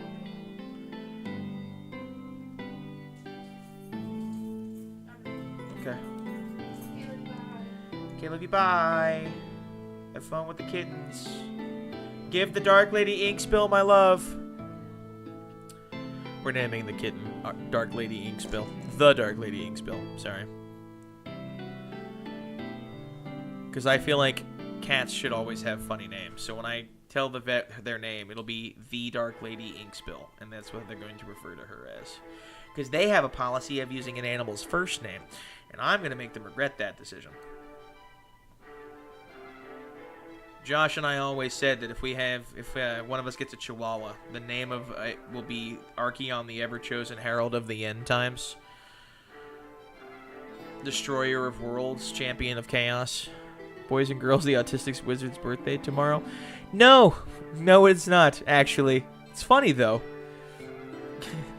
I can't tell if you're being legitimate or if you're making the joke about my mother not remembering my birthday being on the 28th and always saying it's my birthday on the 26th.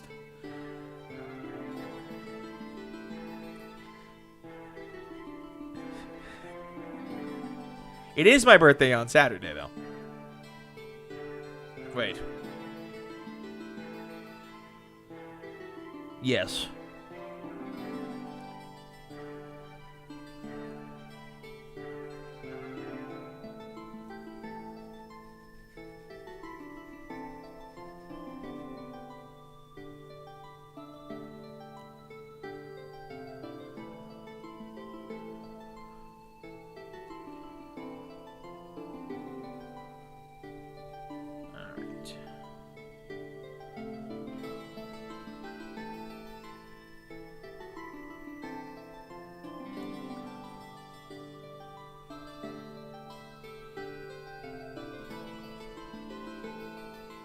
Ugh. My hair in my face. I helped build a small play structure for one of the nurseries I work for today. Oh, that's awesome. That's pretty cool. I made a YouTube video. It's not very good, in my opinion, but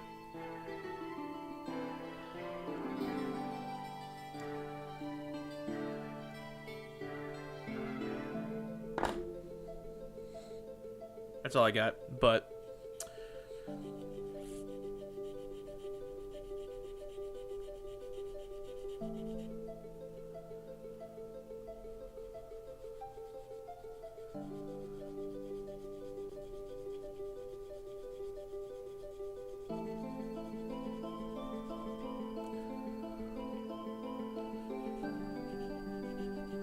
I feel like I'm brushing over that fact. It's awesome that you build a play structure. You know what? I need to be nicer about that. I wasn't even being mean.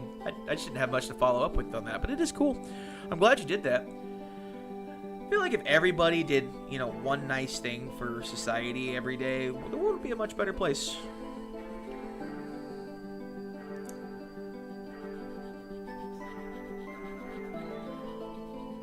You know, always return your shopping carts. Did you see the new HBO Harry Potter trailer? Thoughts? I have not. I have not seen the new HBO Harry Potter trailer. I should. I normally watch a podcast where people talk about it and they actually do live reactions to trailers like that pretty often. I got a few cuts on my hands from tearing the old one down though. Aw, dude, Alec, I'm sorry to hear that. That sucks. I hate that.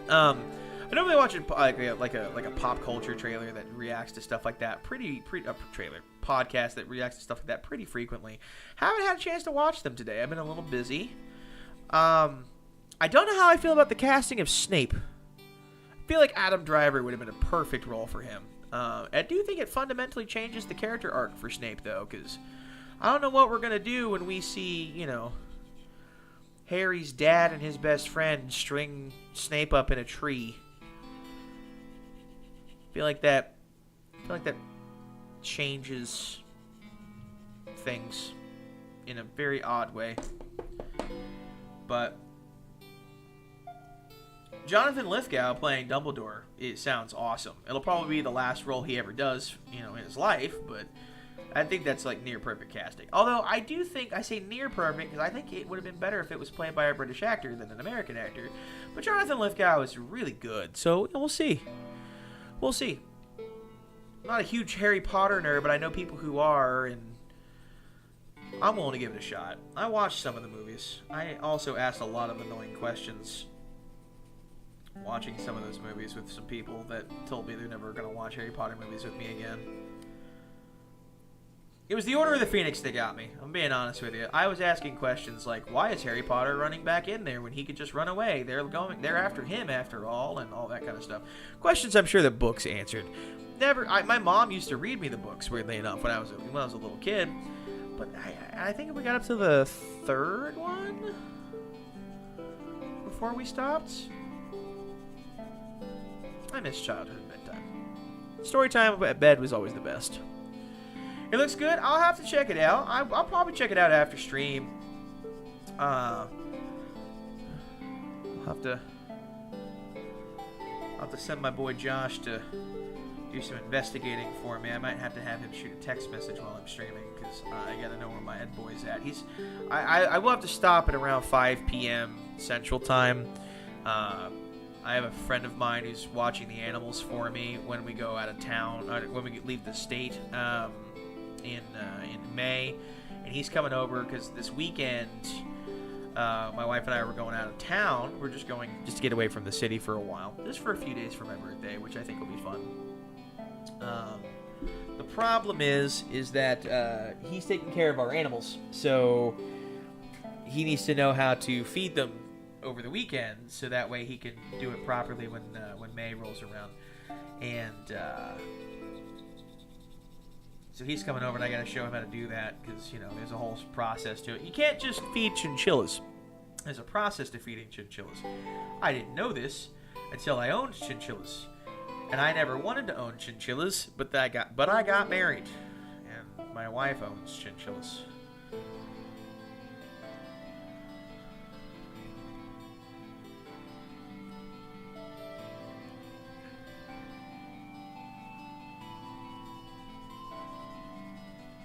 One thing I love about chinchillas,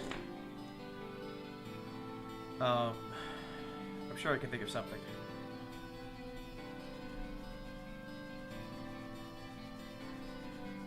I guess we get hay delivered to our house. So if I ever needed to start a fire, and I didn't have the normal stuff to start a fire with, I could use hay.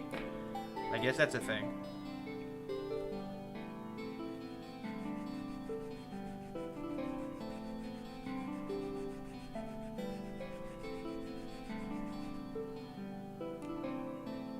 My uncle has 2 chinchillas? Nice.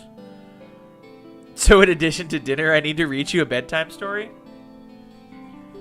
Listen, it was I have fond memories of you reading me bedtime stories, okay? I like when you would read me. My mother would read me Harry Potter, and my dad would read me on stream. No. That is funny, though. Final. Well played. Your uncle has 2 chinchillas? Oh, yeah. My dad would read me Lord of the Rings. My mom would read me Harry Potter. Now, my wife has 2 female chinchillas. We don't have any male chinchillas, so they're not the super cuddly ones. Is it true that chinchillas randomly, like, one day will just wake up and decide they want to murder their companion, and you have to then permanently separate them? Because that's what my wife told me, and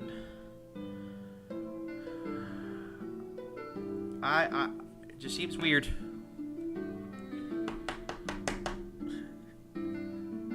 That's pretty smooth.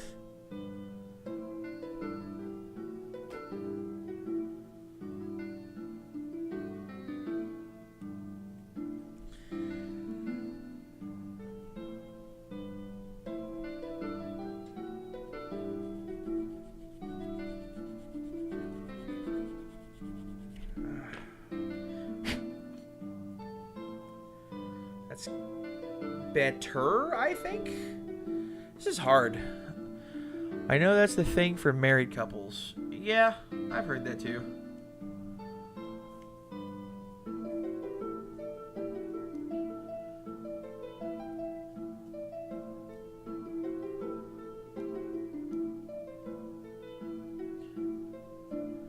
Okay. This was a pain in the neck. Oh man, I was in the middle of typing the same thing. That's the thing with Josh. To quote that old commercial, you gotta be faster than that. Josh is quick on the draw.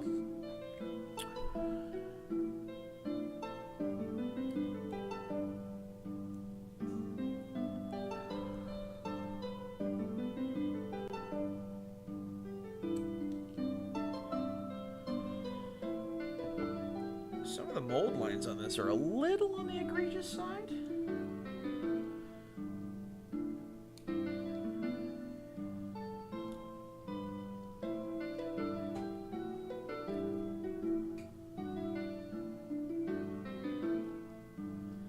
Is it the robot vacuum running into my chair? No. That would be the puppy. It does get him in a lot of trouble. It does get Josh into a ton of trouble, believe it or not. Let's see. I'm going to try something. I was hoping to hang out with Josh on stream and we could talk about Warhammer-related things. The problem is Discord went down. Like, straight up down. Like, you couldn't connect to a chat room. Huh. It may still be down. I can't quite see anything. Oh well. Do you have any ideas on what you're going to do for the base for this model? Yes. So the Porphyrion actually doesn't have a traditional base. Because it is a Titanic model, literally and figuratively, it doesn't come with a base. So instead, it's supported by its own feet. Now, the thing is, the feet are only 2 points of contact. The most stable form that you can have, or at least the beginning of the least complicated, most stable form of stability that you can have is 3 points of contact, right? That's why we have tripods, right? There are bipods and such, but they normally require a person to uphold them up on the other end, and that they would become the third point of contact. So, my plan is, my buddy Eddie, I always say my buddy Josh, and my brain is like, I'm going to auto-default. He's actually going to 3D print me if it's a Titanic model, the only way to base is to do iceberg. A lot of people died then. So one of the things my buddy Eddie's going to do for me is he's actually going to 3D print for me a Great Unclean One model. So my plan is I have these varying size diameter plastic rod.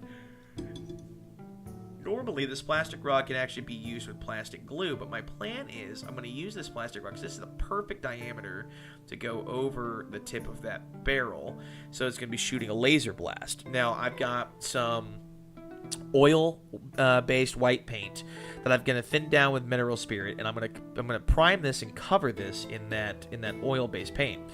So it's going to be a very bright white. From there, I actually have fluorescent paints. I have a fluorescent red that I'm going to go over this with. So it's a giant laser blast coming out of this cannon. Now, it's 2 per side, so it's actually going to be 2 blasts on one side. So 2 guns are going to get the same treatment. But this Great Unclean One model that's being 3D printed for me, these rods are going to go straight through it, and it's going to be like obliterating parts of this Great Unclean One, and that will be my third point of contact. It's going to be shooting straight down into this Great Unclean One, right in front of the model for the third point of contact on the table. So that will be my base, if you will. And I'm actually really excited to do that. I think it'll look sick. It fits with the lore of my my home world that I've been building for my knights, because it's got what I call the Scar. Basically, like during the Horus Heresy, a Chaos Knight house called the Blisterborn, which is one that... Why didn't you tell me you had fluorescent paint? My brother in Christ, you never asked. I bought it years ago. Oh, shit. Hold on, brother. Hold on.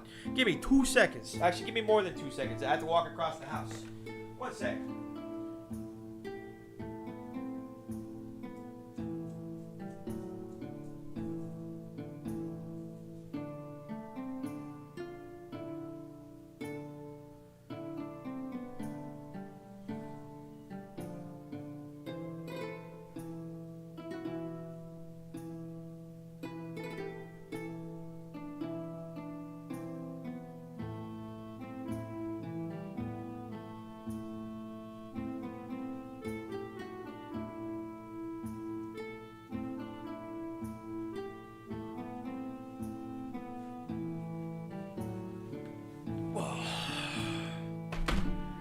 What colors do you need, bro? I got Vallejo's entire fluorescent paint set, which also has fluorescent metallics, may I point out. What color am I going to paint the Great Unclean One? I'm going to do the standard, like, Death Guard green, I think. A lot of, like, purples and pinks and bright yellow spots for, like, the pus pockets and everything, the pustules. But I'm definitely going to do the main body's going to be the Death Guard green. The stereotypical Death Guard green that you see for most Nurgle demons and whatnot. That's my plan. That's my plan. I'm going to use that with the fluorescent paints for the laser blast, which is going to be great. Yeah, brother, it's great. So, let's see. Let's look. Let's go through this together. Talk about your planet lore, and all I hear is hamburger cheese. Sorry, I'm gonna go. Hamburger, cheeseburger, bacon, mac, whopper. Yeah, it's great. So during the Horus Heresy, my lore I've created is a night house by the name of Blisterborn assaults my world, right? Which is a house that exists in lore. And these are actually like old paints too. I'm gonna need to like really shake these up. But yeah, you've got like magenta, green, violet, orange-ish, yellow, lime green, mahogany. I didn't know they made a fluorescent mahogany. Yeah, there's a lot of cool stuff in here. I'm thinking I might go magenta with a little bit of red mixed in to make it that more like glowing red color. Ooh, that hurts. But yeah, so I'm trying to shake it up. My elbow's not agreeing with me on that one. Do not hurt your elbow and not report it to work, ladies and gentlemen, because that shit sucks. Oh, yeah, that really hurt. Ooh. I'm not going to do that again.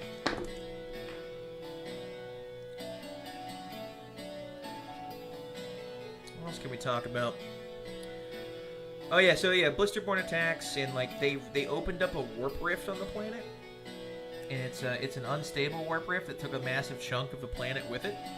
So there's a giant canyon that's opened up on the world, and this unstable warp rift lies at the bottom of it.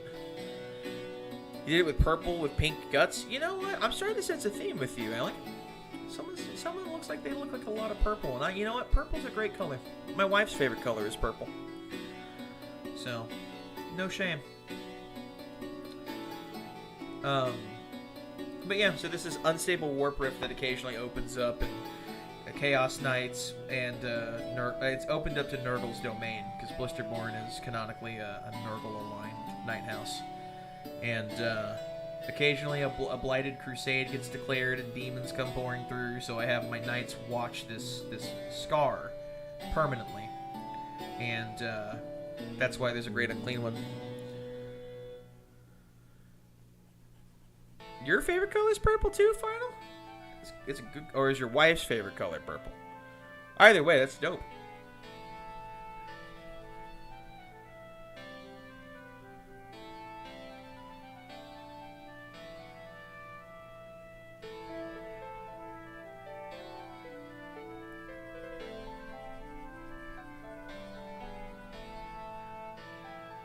Yeah, I really like purple. It's my favorite color too. Purple's a great color. It's a regal color, you know? You know, royal purple, the color, comes, or Phoenician purple, comes from snails, right? Fun fact about that, though. The purple dye made from snails that came from the Mediterranean, most dyes fade with time, right? They get lighter in color and fade, become more desaturated. No, this purple gets darker with time and gets more saturation. It doesn't get lighter. And they say it takes 10,000 snails to make 1 ounce of that dye.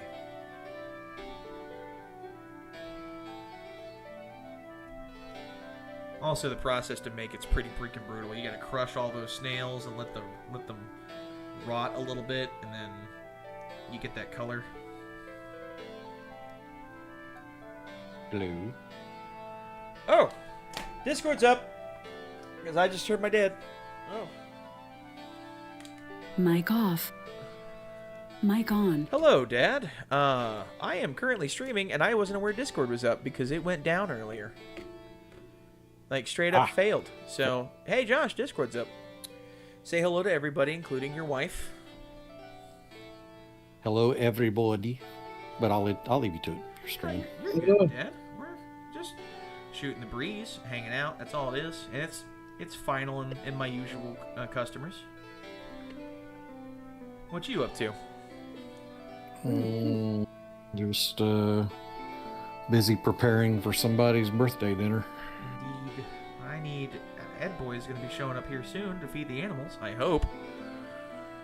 Because...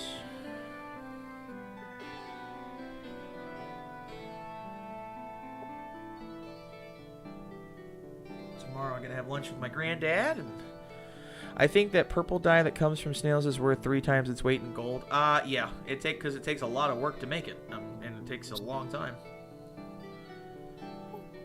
Freaking butt cheeks. Sitting in this chair forever. So, Dad, how was your day? Yeah, it was all right. Long. I'm sorry to hear that. Yeah, it's all right. All good. I uploaded a video today.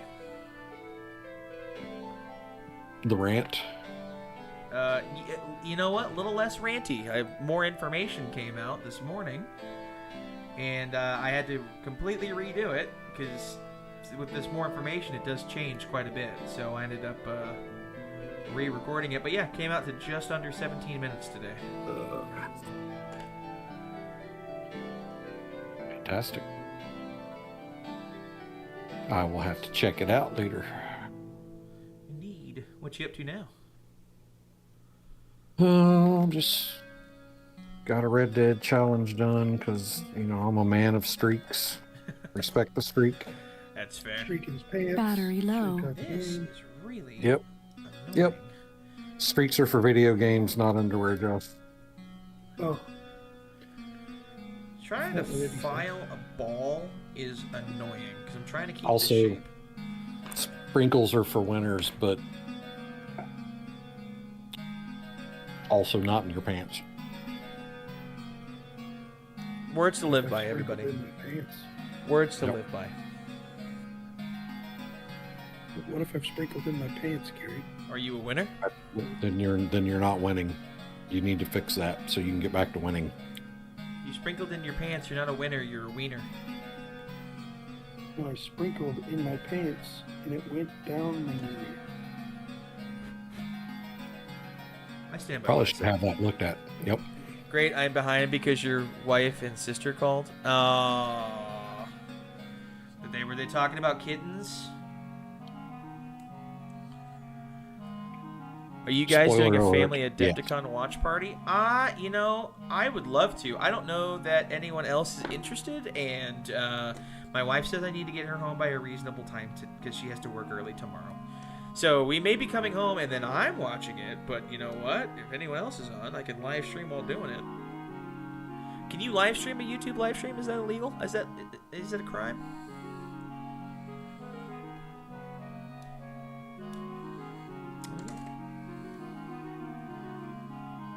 I do not know the answer to that. I commit crimes all the time, so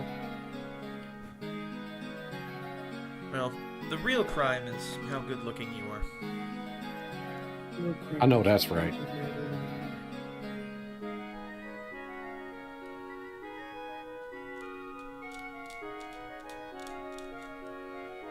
Hashtag YOLO. I don't disagree. You know what? Final. I might try to stream the stream and just do a reaction stream while watching. I'm hoping to get some deets on the Destrier in terms of like release date. coming out tonight. If it's coming out tonight, I really want to get those blackout models and paint those on stream. I think that would be dope, but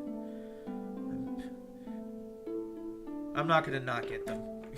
I was gonna make a joke about not getting them, and I was like, no, I'm gonna get them. I want to play with my Josh. Let's put it in your Johnson, I guess. Oh man, you know what? You said that. You know what? Remember what I miss playing Firefight on Halo Wars. So you miss playing with your Johnson? No, I miss you playing with your Johnson while I was in game. It's a firefight reference in Halo Wars before anyone gets offended. The character Sergeant Johnson in Halo. Not anything else, I promise. I guess someone leaked a Sisters model. Ooh, that'd be nice. I need to see that. I love Sisters. They're great. Except my sister. Back in my day, we had 2 sticks and a rock. Yes, and we had you to can. share It's the called rock. restreaming. However, you must have permission to restream someone else's content to avoid copyright strikes or takedowns. Yeah, and Games Workshop is mean. Oh well. Sergeant James Avery Johnson. What An absolute unit. an absolute of a chat. man. Yeah. Yep. Died in the lamest way, in my opinion. If Hold My Beer was a person. I smell chicken and rice and things. Chicken and rice casserole. I'm so excited. It is in process. She is in there working very hard on it. I helped a little bit, but it was more like, bring me this lid, hand me that knife, now get out of my way kind of stuff. Nothing wrong with that. Nothing wrong with that at all. I decided to abide and come back here to my computer happy place. You know, the dude abides. Well, I am the dude, so that's what you can call me. You know what, Dad? I never did take you for a Big Lebowski fan. Are you a Big Lebowski fan? I did very much enjoy the Big Lebowski. It doesn't surprise me at all. I'm learning a lot about you today. What? What? What's wrong? Oh Josh, will you do me a flavor? no, Pretty I'm in please. the middle of something. Oh, okay. When you're done, It depends. I don't sign blank checks. would you give Edward a call and make sure he's okay? Make sure he's on his way? Because I can't do so with my phone being my webcam. Tomorrow, that's not going to be a problem. After I'm done with my lunch, I'm coming to get come see you to get the webcam.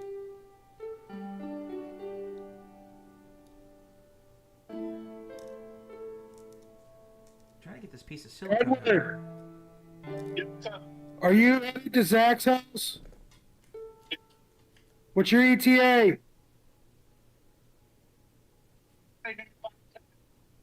Okay, thank you. This is annoying. You Zach may- wanted me to call you. I have made a bit more progress on painting my kit bash. He's liquid. streaming. Nice. You have to post more pictures. Victor, I barely know her. Every time. Every time. Every time we play Space Marine 2, that's exactly what you say, and then I always say something else horrible. Bye. What are we thinking? I'm feeling... I'm Let's feeling. do some Oblivion. Let's do some Oblivion lo-fi. That sounds like it'd be nice. You're an Oblivion low-fly. So I've got this piece of green-blue silicone in here. Haha! Got it. A piece of the mold got left behind in... Can you stop? What are you doing, Chewie? Get out of here. What are you doing? No. You're not the real Charles Barkley. I got a little piece of the mold with my knight. Can anybody name that movie? No, I cannot. I'm afraid. I missed it. I didn't hear it. You're not the real Charles Barkley. Nope, I got nothing. Damn it. Well, I gotta know, what's that movie, Josh? It is from... Is Final still here? Final, it was still in the chat. He was letting us know about someone leaked his sister's model that looks pretty cool. Final, do you know that movie? Yeah, Final, do you You're know not the that real movie? Charles Barkley?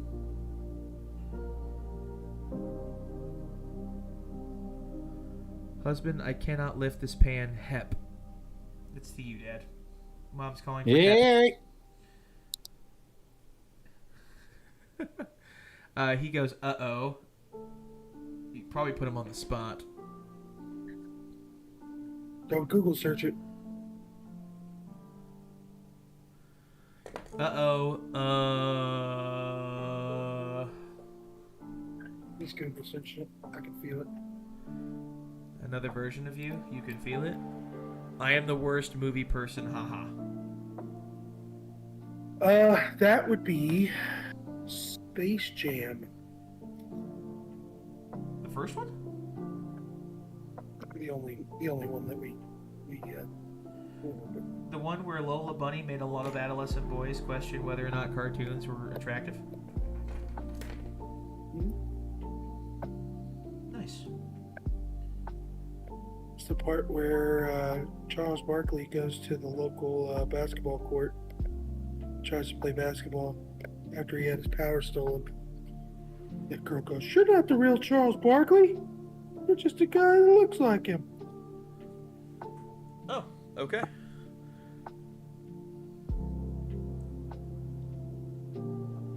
Alright, I got a question for everybody in chat.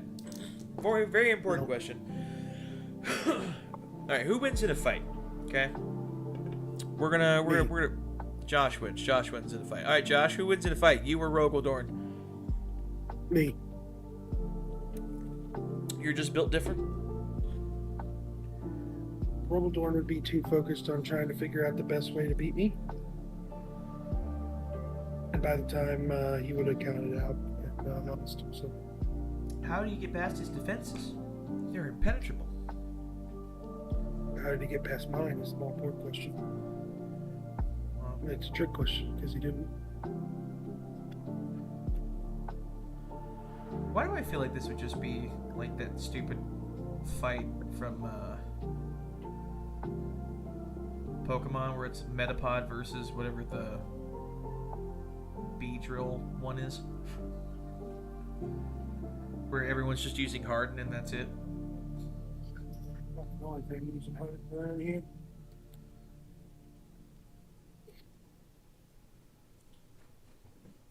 It's me. It's my heart. It's black. It's harder. Alright, yeah. So, yeah, who wins? Trajan Valoris, Marnius Calgar? That's what I need to know. Who wins in that fight?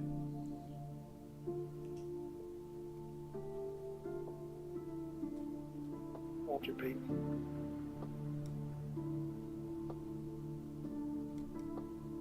What'd you say? Walter Payton.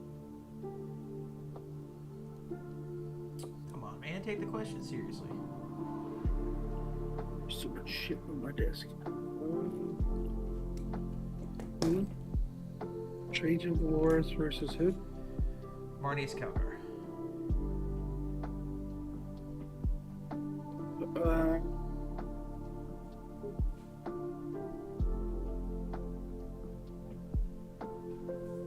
I go to Trace. Trajan Valoris versus Marnius Calgar. You going Trajan? Yeah. What do you guys think, chat? Anybody? Final, you're the Ultramarines guy here. Who wins? The one who wins are the friends we made along the way. Oh, Jesus. Nice. They hurt.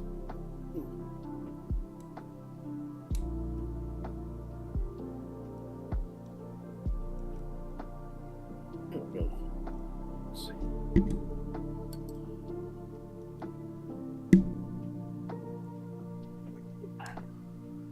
I'm still waiting for Final to say in the chat who wins.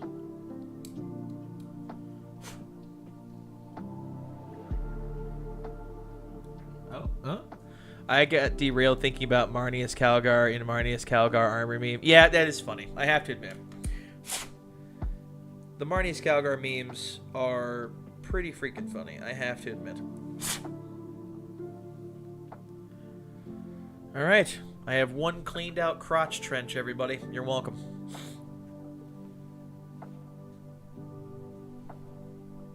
I'm gonna have to find my hobby knife tomorrow.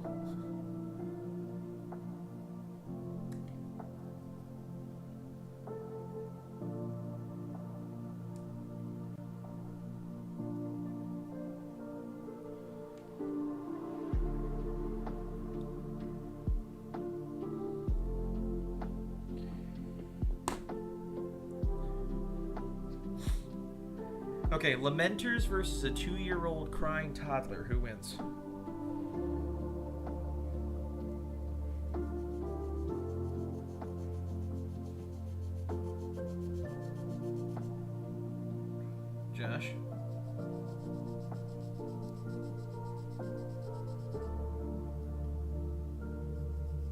he's gone still. What about you, Alec? What about you, Wilson? 2-year-old versus 2-year-old crying toddler versus a lamenter. Personally, I'm going 2-year-old because somehow all of the lamenters still die.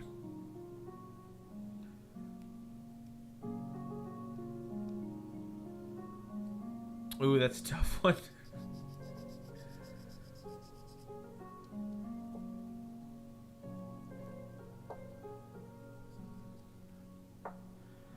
Damn, I love Oblivion music. It goes hard. I don't care what anyone says. This is like peak RPG music.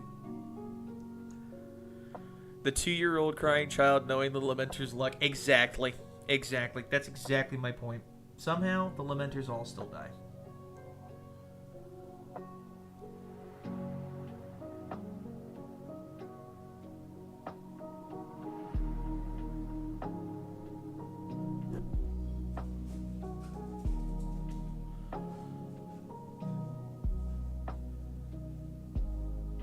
It sounds like my company's here. Give me 1 second.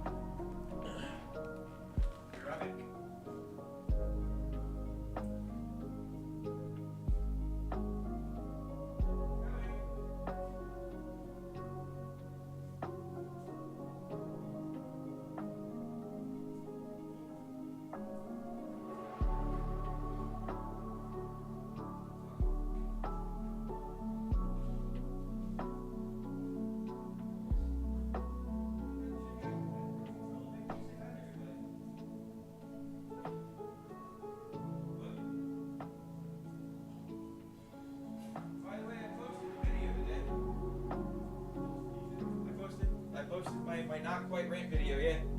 Haha. Alright, everybody. My buddy Edward's back. He's come to visit and he has seen the puppy. And will be no survivors on the lamenters part. Exactly. See, the 2-year-old wins. Alright, Edward, we're doing verses. Oh, you got a hug from Chewy? That's crazy. One of my best friends is being mauled currently by a dog for affection.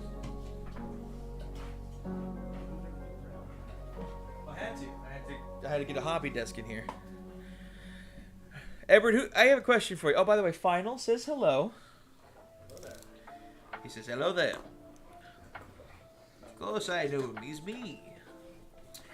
We're asking versus questions in Warhammer. My dad's still not back yet. So here's the versus question I just posed to everyone. Who wins in a fight? All right. Straight up fight. The Lamenters versus a 2-year-old crying toddler.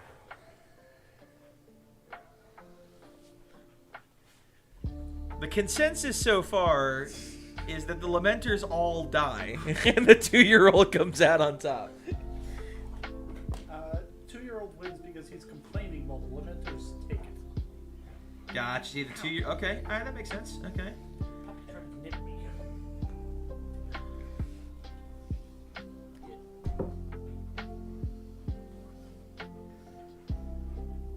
Okay. I gotta come up with a good one here. Oh yes. Alec says greetings, Edward.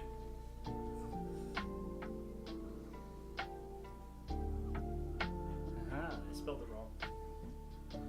Well, they don't know how to spell your name, Edward. It's okay. I know. Not everyone's aware that you spell yours like Sean spells Sean, S-E-A-N. The casserole is ready for the oven. I'll have you know, I had to rack my brain for how I used to make it in the poor days. Well, thank you, Mother. Ooh, that was close. Got a little bit of the trim on that one, but that's not much. I'll take that. Resin is a pain in the neck. Okay, all right, I got you. Okay, here we go. Who wins in a fight? The Death Guard, but all of them had to do a mukbang of an entire Taco Bell restaurant before they go into a fight. Or Karn the Betrayer, but he has to drink 5 gallons of NyQuil beforehand. Hi, Han. Yes, I know. Death Guard. Death Guard? Death Guard win even with the Taco Bell poops? Yes. Yes. Oh, man. Okay. All right. What about you guys? What do you think? I even bought the generic cream of celery soup, but the butter on top of the breadcrumb is Kerrygold. I have standards, damn it. Eduard. Yeah, it's Eduard. Edward. Yeah. I am still almost 3 minutes behind because I was because 1.5 was just too much. I understand. That's okay. So yeah, there you go. Final Alec, everybody. Who wins in that fight? Death Guard and the entire Death Guard, but they have to eat a mukbang an entire Taco Bell restaurant, or Karn the Betrayer, but he has to drink 5 gallons of NyQuil.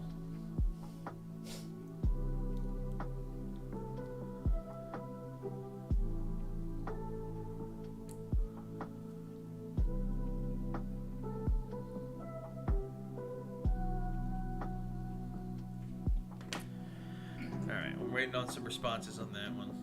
Be thinking of a good versus here, Edward. We're gonna have to. Feel free to grab my wife's chair. Feel free to pull up, sit for a little bit. It's gonna be just a little bit. I started late because I posted my video. I feel like the Taco Bell shits would be a weapon, but you're forgetting about the stomach cramps, because I don't think even a great unclean one would be able to survive the stomach cramps. The poops itself, however, I agree with you, would be a weapon. Oh, he's gonna be an unclean one after that. Like, thanks, Dad. Feel free, brother. I think you're missing the main point. The stomach cramps would help it build up pressure and make it into a much deadlier weapon. So you're telling me I'm turning Death Guard into jetpack intercessors, but the jetpack is Taco Bell shits? Yes. That's great. I hate you for that, but that's good. That's We should figure out how to very comedically render each of the Primarchs completely inept. Like, what would it take? That's fair. That's fair. Well, we already know. Well, you're not in on the memes, but we already know Rogodoran's illiterate. Okay. All right. Let's see here. You got one? What's your verses? Yeah. All right. Death Court of Krieg in a trenching competition against any and all types of factions of dwarves. So you're telling me, so the Death Corps of Krieg are in a trench building competition against dwarves, like those deer from Castle Crashers? Yes. You know what? You've both have convinced me. Death Guard win that fight. I would have been Karn on NyQuil, because I feel like he would have just gone straight to like hallucinogenic rage more so than he already is. But you raise fair points. Okay, so Death Corps of Krieg versus dwarves, any dwarves in a trench building competition. So like, no, let's narrow this down. Let's pick a specific dwarves. Are we talking like Deep Rock Galactic? Yeah, let's do that. Damn, Deep Rock Galactic dwarves versus Death Corps of Krieg in a trench building competition. Oh man, that's closer than you think it would be right off rip.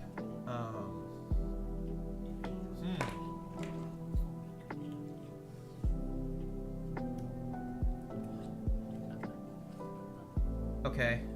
I'll say for me, I feel like it's the dwarves that would win that one.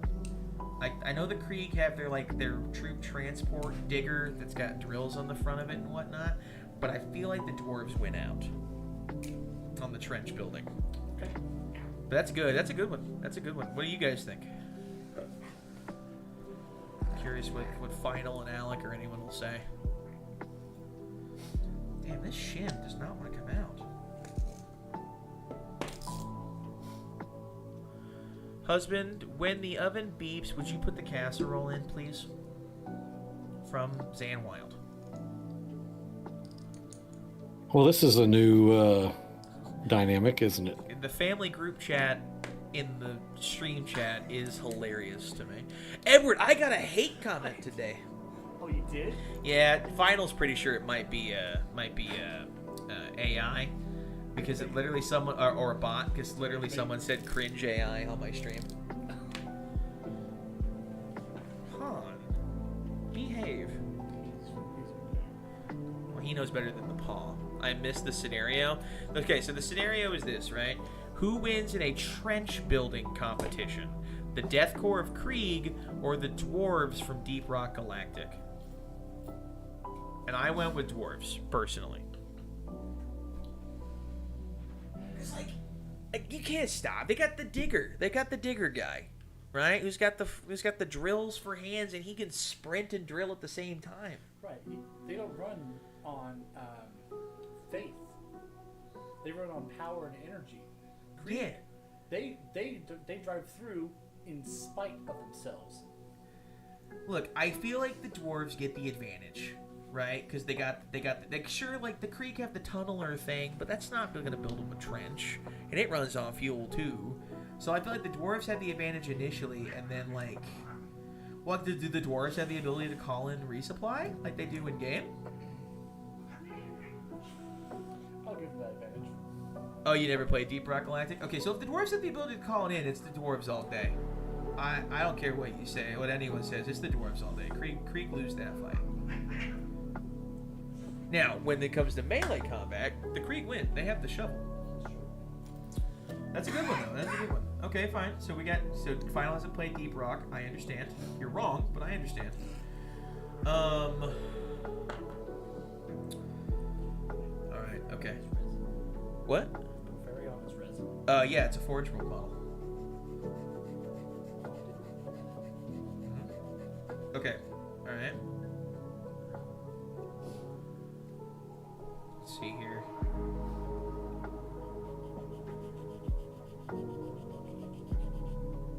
Okay, alright. Sisters of Battle, but they're armed with feather dusters, versus 10 leaky Thousand Suns, and all they have are spoons. Like, their armor's leaking. Oh.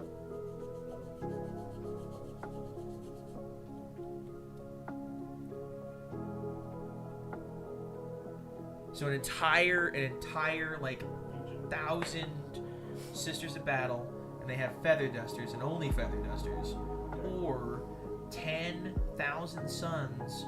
They're armed only with a spoon, but their armor's leaking, so their dust gets everywhere. Right in front of my face. That's a tough one.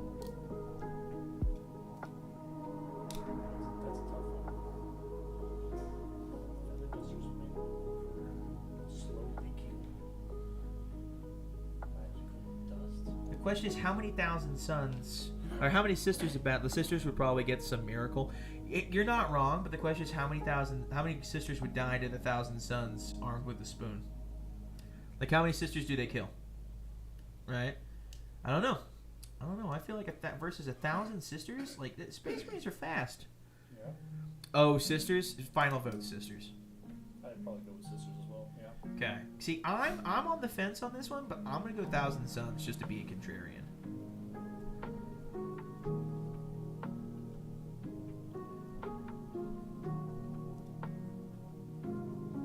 Okay, alright. How about Vecna? Alright, Vecna from D&D, okay? Not the Stranger Things one, but the D&D one, okay? Missing hand, missing eye, versus Magnus the Red, but his right hand is tied behind his back.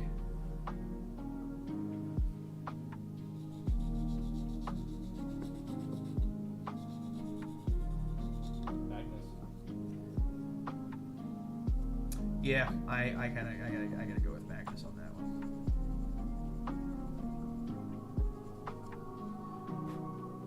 All right.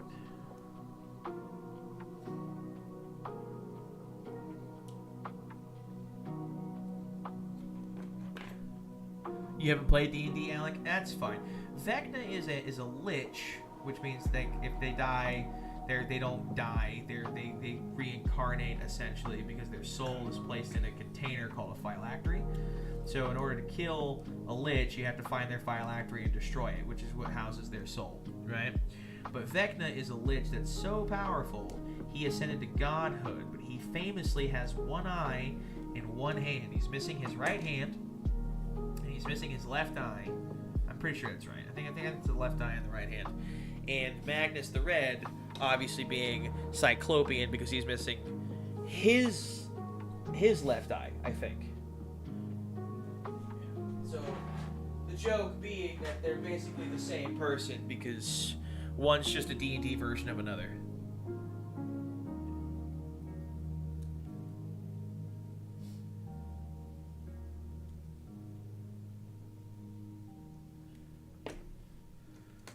All right, I'm gonna finish this piece here, and then I'm gonna teach you how to feed the animals, and then you'll be on your way. What's gonna happen here, man, is I'm gonna look for my keys. I know they're here. I just haven't had them for a while. And then, if worst case scenario, I'll give you a garage door opener for the weekend. Okay. I just need it back. Yeah. Okay.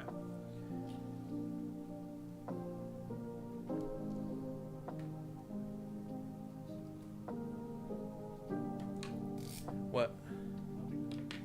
What? Oh, they're not in here. You're fine, bro.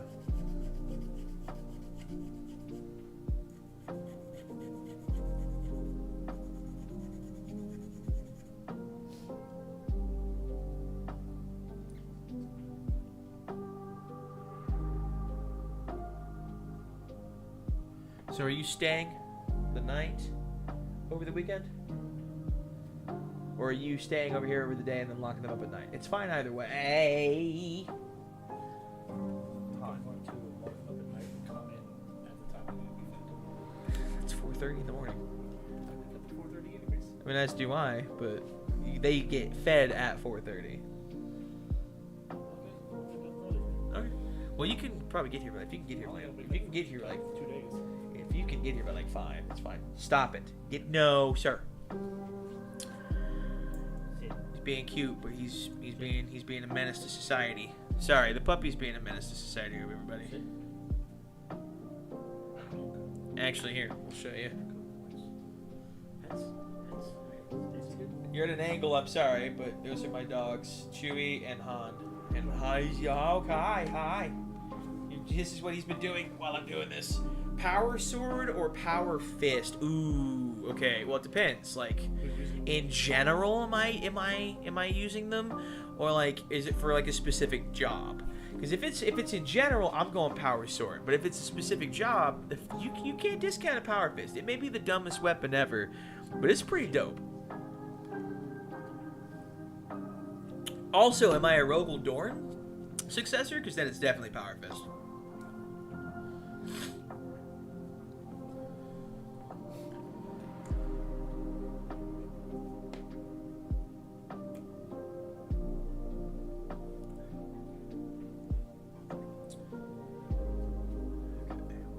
Almost done here.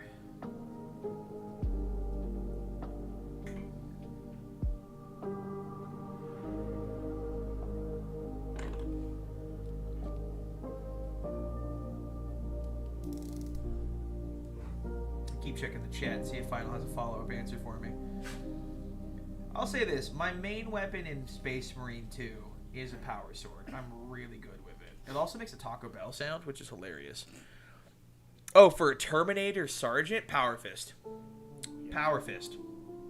I don't know what it is about the Power Fist, but Power Fist with Terminators in general just intimidate me to no end. I love them. I've been indecisive for 20 minutes. Yeah, Power Fist. If it's a Terminator Sergeant, 1000% go Power Fist. What'd you say? What about Thunderclaw? I mean, if it's an option, Thunderclaw is always superior to Power Fist, but he didn't give me that option. His question was Power Fist or Power Sword. And if it's a Terminator Sergeant, Power Fist. 1000%. I ain't going anywhere else. Alright. You're fine because you're back that way. But I have to, Power Fist it is. Good, my guy. Pointing Power Fist. Even better, dude. Even better.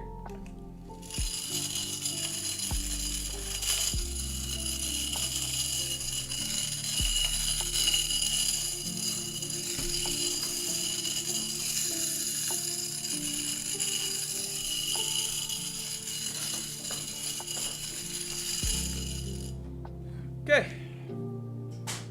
Alrighty. It is really good. It won't get the big stuff, but you don't need to get the big stuff with it. Okay, so I know I started late, and I'm really sorry that I didn't do the long stream like I wanted to today. I really busted my butt to get that video out today. So if you haven't had a chance to watch it, please do so and let me know what you guys think. But I just want to say thank you guys so much for tuning in today and hanging out with me. I really appreciate it. I've been busting my butt today to knock out as much Warhammer stuff as I possibly could, so hopefully you enjoyed it. I enjoyed you guys being here. If you're not already, please feel free to join the Discord. And if you like what you saw, I'd greatly appreciate a like on the stream. It really does mean a lot to the channel. If you didn't like what you saw, I appreciate you guys for watching as long as you have. And I'll catch you guys